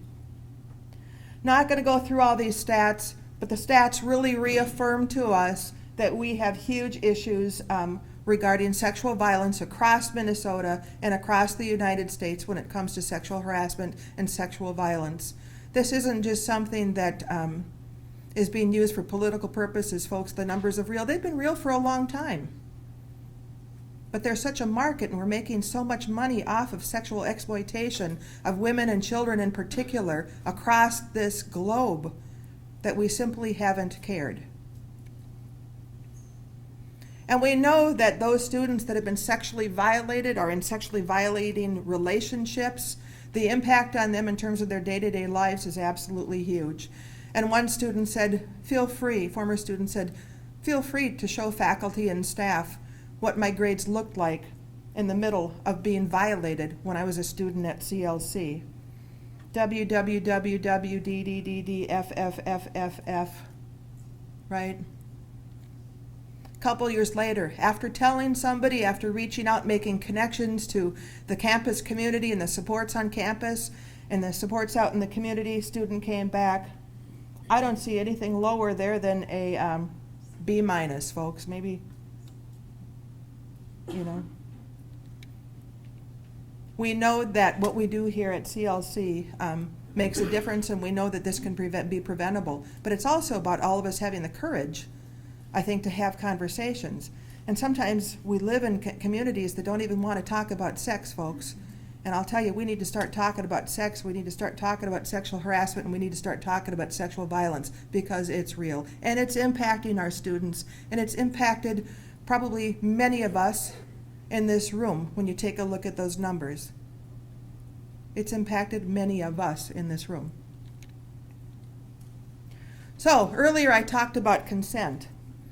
So we're going to be hearing in the legislature some new language around affirmative consent. There's probably going to be some bills sponsored that are going to challenge MnSCU, Minnesota State, to have an affirmative consent policy just like the University of Minnesota has.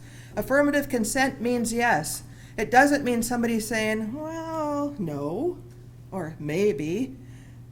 Consent is about saying yes only, and the state law is going to reflect that as well. It's about being specific, it's about being honest, it's about being enthusiastic when you're having sex every step of the way. You're supposed to laugh here, right? That's funny, I think that's funny. You know, it's about being engaged and wanting to be in that moment, and versus not wanting to be in that moment. It's about saying yes all the way through, from start to finish. So this is another video that we're going to show our students. Little silly. JJ, I may need you.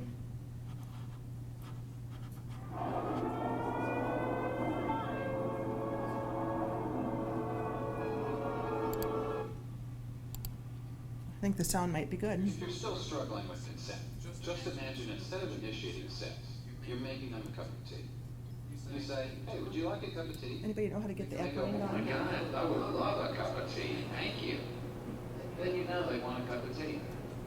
If you say, would you like a cup of tea? And they're like, I'm not really sure. Then you can make them a cup of tea, or not, but be aware they might not drink it. And if they don't drink it, then, and this is the important part, don't make them drink it. Just because you made it doesn't mean you are entitled to watch them drink it. And if they say no thank you, then don't make them tea at all. Just don't make them tea. Don't make them drink tea. Don't get annoyed at them for not wanting tea. They just don't want tea, okay? They might say, yes please, that's kind of you. And then when the tea arrives, they actually don't want the tea at all. Sure, that's kind of annoying as you've gone all the effort of making the tea. But they remain under no obligation to drink the tea. They did want tea, now they don't. Some people change their mind in the time that it takes to boil the kettle, brew the tea, and add the milk. And it's okay for people to change their mind. And you are still not entitled to watch them drink it. And if they're unconscious, don't make them tea. Unconscious people don't want tea. And then you have to answer the question, do you want tea? Because they're unconscious. Okay, maybe they were conscious when you asked them if they wanted tea. And they said yes. But in the time it took you to boil the kettle, brew the tea, and add the milk, they are now unconscious. You should just put the tea down. Make sure the unconscious person is safe. And this is the important part again. Don't make them drink the tea. They said yes then, sure, but unconscious people don't want tea. If someone said yes to tea, started drinking it, and then passed out before they finished it, don't keep on pouring it down their throat. Take the tea away. Make sure they're safe, because unconscious people don't want tea. Trust me on this. If someone said yes to tea around your house last Saturday, that doesn't mean they want you to make them tea all the time. They don't want you to come around to their place unexpectedly and make them tea and force them to drink it going, but you wanted tea last week.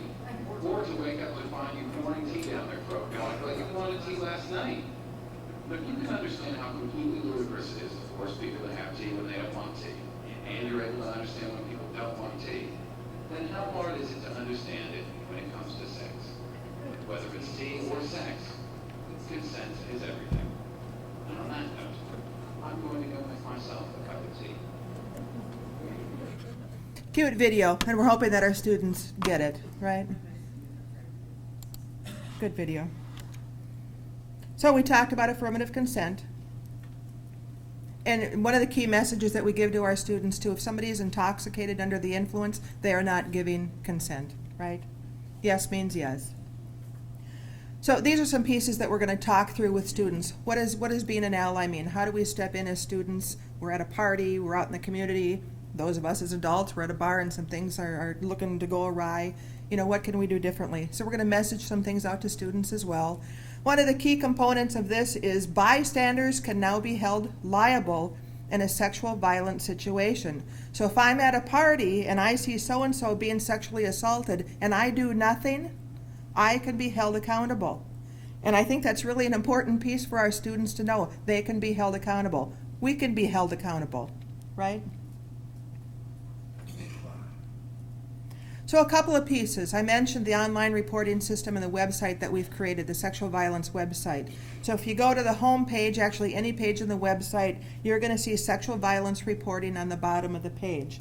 When the page comes up, this is what you're going to see on the right-hand side. And so if you take a look up at the very top, you're going to see Campus I. Any student can go directly to our website, click that red box up on the top, that rectangle, and they can submit an online report. Any employee can do that. Any community member on our campus attending an event can file that report. The other thing that students can do, and we're going to train them in, they can download Campus I right to their phone, and they can, you know, whenever they have their phone with them, if they've been sexually assaulted, they can instantly click a report. That report will instantly come right to me. Whether that's a student or an employee, if they're connected to this mobile app, I will get that report immediately. Okay? So that's the left-hand side is the Campus I reporting that we are training students in. On the right-hand side, this is a fun mobile app that you can let students know about as well. It's called Circle of Six. So I download the application, I input 3 or 6 of my best friends' phone numbers into my cell phone, and wherever I go, if I need anything, I just push that button and I can do an audio, I need help now, I'm in the Staples Commons, I'm being hurt, or I got too drunk, I need a ride home, and all of my friends are going to get, that I've listed in my phone, are going to get that text and be able to reach out to me immediately. But one of the other pieces that does, it creates that documentation that somebody is in trouble and there's high alert. So just a couple of apps that we'd like you to be aware of, and if you're having conversations with students, we'd sure like you to reinforce that message. Again, I mentioned that Susie Karznia is going to be our safe employee, our confidential employee, if you will. A couple of other community resources that we'll talk through with students. Again, this is all on the website. We're mandated to have this on the website. And then student training. So and I sent this out to an email to employee-wide. All students are required to go through sexual violence training. It's either a face-to-face session like this on the Brainerd campus and Staples campus, or they can go through even more exciting training on D2L that the system office put together. I'm a little biased. I think this one's a little bit better. And then our goal is to work with Student Life and the Sexual Violence team, and hopefully Mark and videography to help put together a product that CLC owns and is just really a fun training developed by that Sexual Violence team. But these are the dates of the training. And my thinking is, wouldn't it be nice and helpful? A number of our CT programs, thank you very much, have signed up for some of these days to just bring your entire class. That way, 30, 40, 60, I know Heavy is coming over, I think, on the 21 of those dates, to 24th, 25th to come over and participate in that training. And MedAssist, so we'll be able to train about 100 students at any given time and know that they've received this training.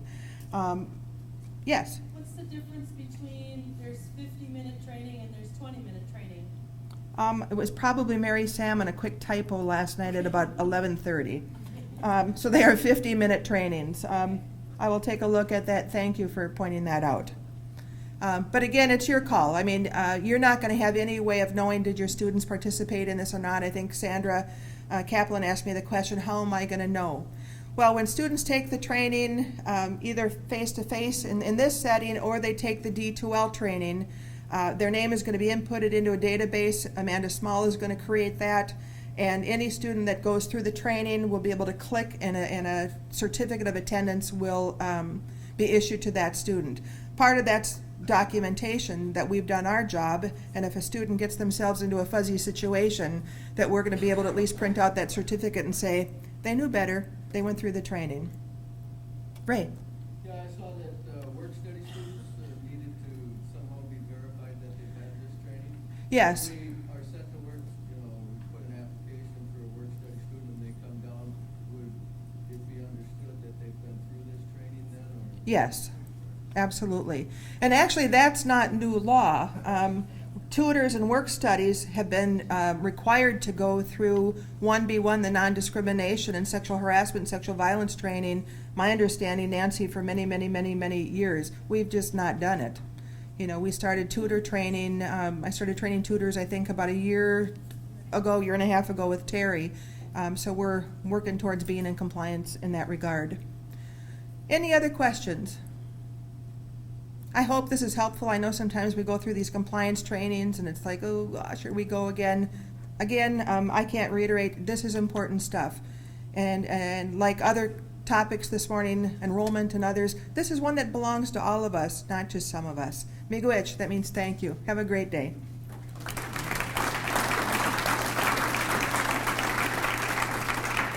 And I believe Susie and Jeff Johnson are coming up. On that typo for the date,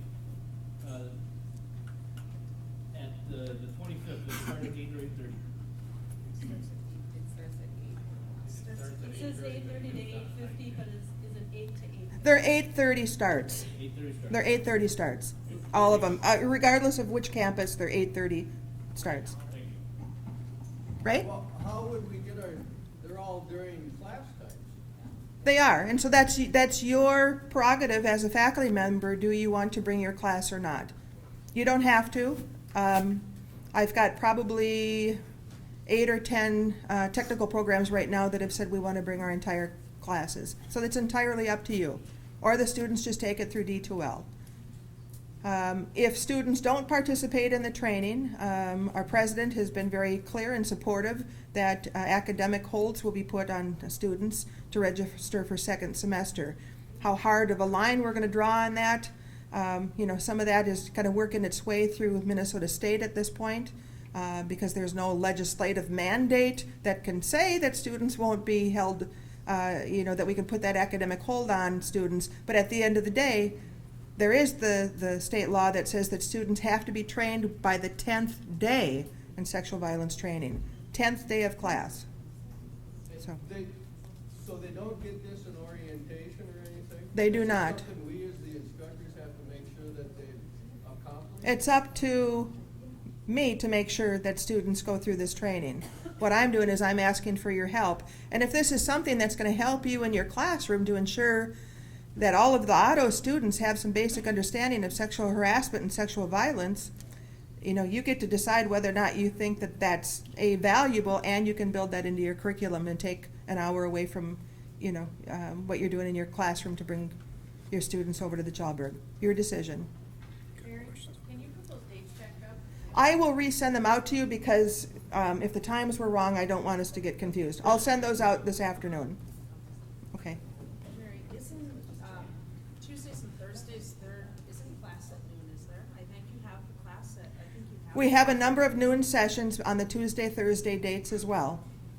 So if you wanted to, and one instructor did ask me this, can I use that for extra credit? Can I require my students to go? And they go to that 12 o'clock session and they have to provide evidence that they attended. That's your call as an instructor. Yes. Are the high school IPD classes required to do that? No, this is just any student taking one or more face-to-face classes has to go through the training. So CIS, no, but PSCO students, if they're taking one or more classes, online if they're taking one or more classes. Thanks, everybody. Have a great afternoon.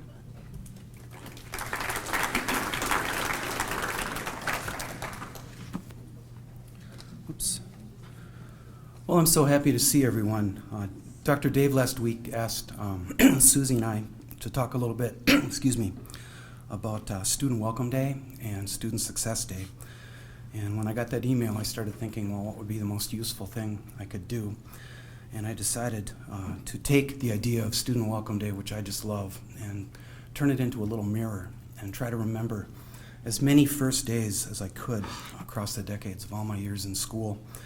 And I'll just offer a quick account of 3 people that I'm really fond of and I'm grateful to. The first thing I thought of and realized that it has been 50 years since I walked into a kindergarten classroom at Riverview Elementary down in Brooklyn Park. My teacher was Mrs. Larson. She had this curly hair and these cat-eye glasses and this flower print dress, and I just fell in love with the whole thing, starting with her. And that was the beginning, I think, of having my ticket punched to be an educator. I went a little further up the line, and I remembered in 1978, walking into an English classroom at St. John's University. It was Brother Louis Blankner. Do you remember him, Matthew?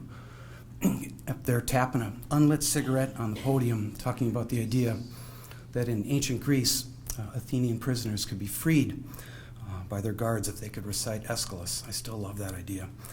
I remember in the early 80s too, and I think about this one more often, I had the luck to be mentored by a big name in English education, Dr. Richard Beach. And I remember him telling me and some other graduate students in 1984 that the first day was everything. The first day of any school year, the first class of any course, everybody had to feel successful. And I've pushed back against that idea in the years because I'm no ball of fire on the first day of school, but this really came out clear for me when I had the experience I know that many of you have had. You look up and the children that you're raising are the ages of your students. And 4 years ago with my big boy, and last year with my younger son Willie when they went off to St. John's University, we had some really serious conversations about everything that they were experiencing. They were excited and they were nervous, and like any luminary, they kind of wanted to stay where they were, if not take a step back, but they knew that they had to start taking up their lives. And this is true of all our students, even our older ones. So for Student Welcome Day on Friday, which is going to happen here and at the Brainerd campus, I think a lot of it is about just the physicality of the buildings. I don't spend a lot of time here, but we all know at Brainerd, when you walk into that campus, you are lost.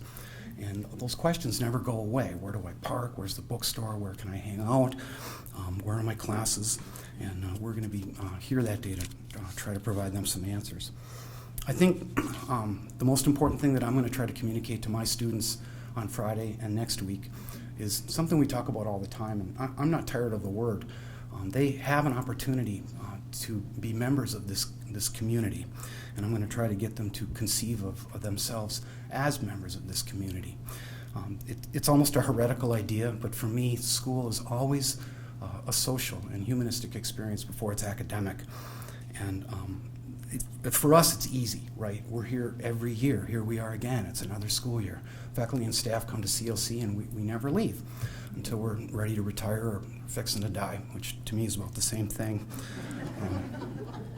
So I'm going to try to convince them to join us, look away from those phones, and live in vivid companionship with each other and with us. They'll learn more.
Mistakes are only bad if you don't learn from them. So if you make a mistake, this is a safe place to do it.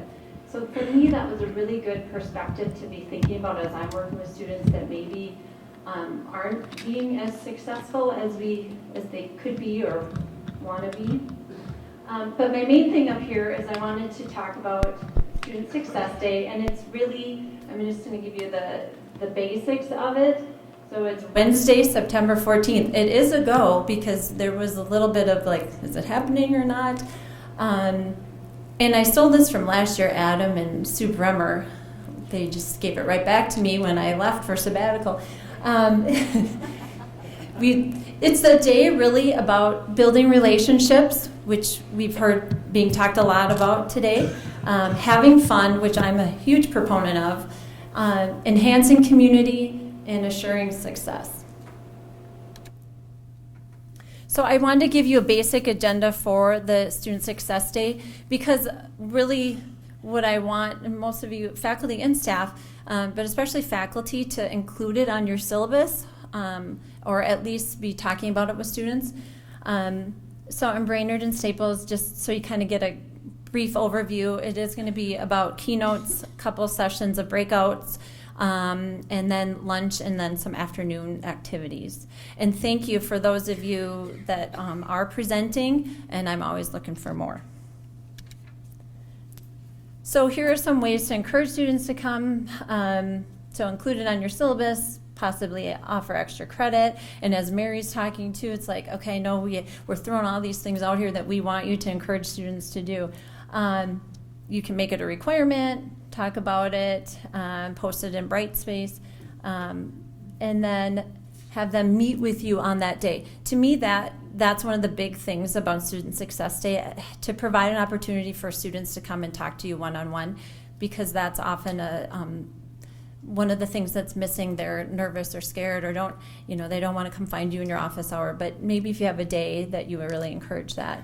And then for staff too, there's things that you can do, to be talk about it and ask students about it. Do they know what it is? And just to be talking about it. So remember, it's about building relationships as well as futures, having fun, enhancing community, and encouraging success, because we care. I'm going to be bringing this back, so I think, the I care, we'll be seeing that more, and I know it wasn't completely gone, but that was sort of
morning.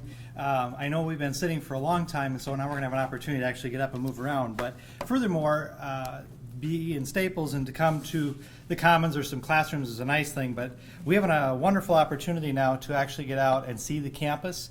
As you know, this side of the world has got some different places, if you will, that we can go see.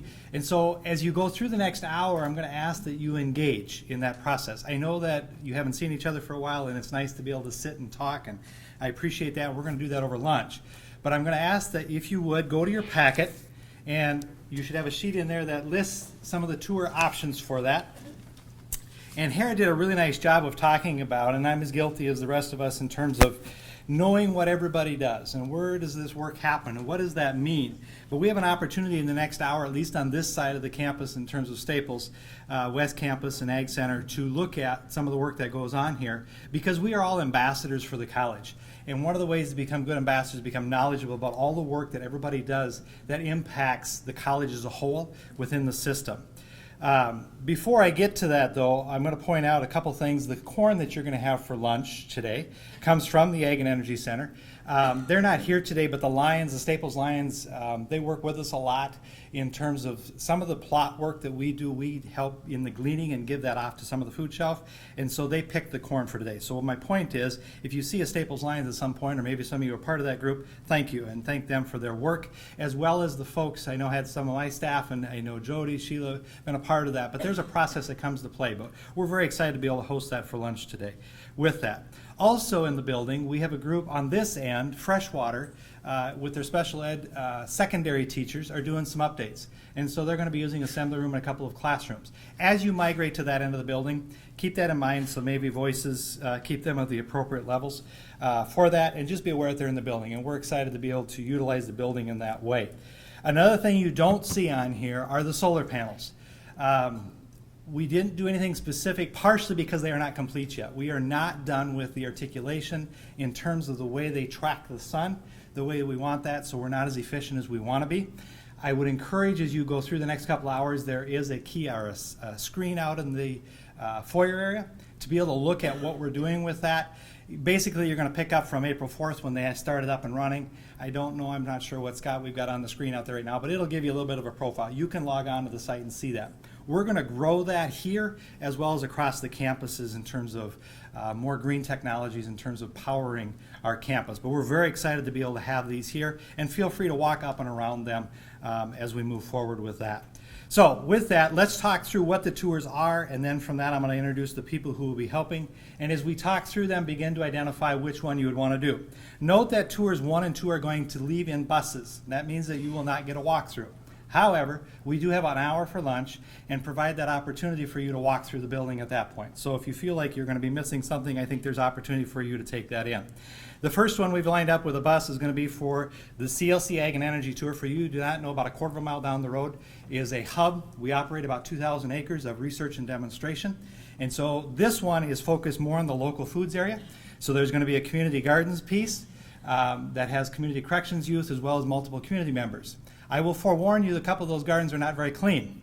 Part of that process is we are trying to educate some of the folks that we're providing CSAs to educate to grow their own. And so that's a product that you're going to see. And I was told to warn you about that. FFA High Tunnel will be there. Dr. Thaddeus McCammon is going to talk about his apple orchard and what you've got going on there. These are going to be walkthroughs and the research that's going on there. Dennis Drummond is going to be talking about the vineyard. And probably not so much on the enology side of the winemaking, but at least give you a feel for that. And the Living Legacy Garden, which has some herbs in and the ornamentals, are also there. And so those are the places that you're going to do that, and I'm going to have some folks directing you to do that.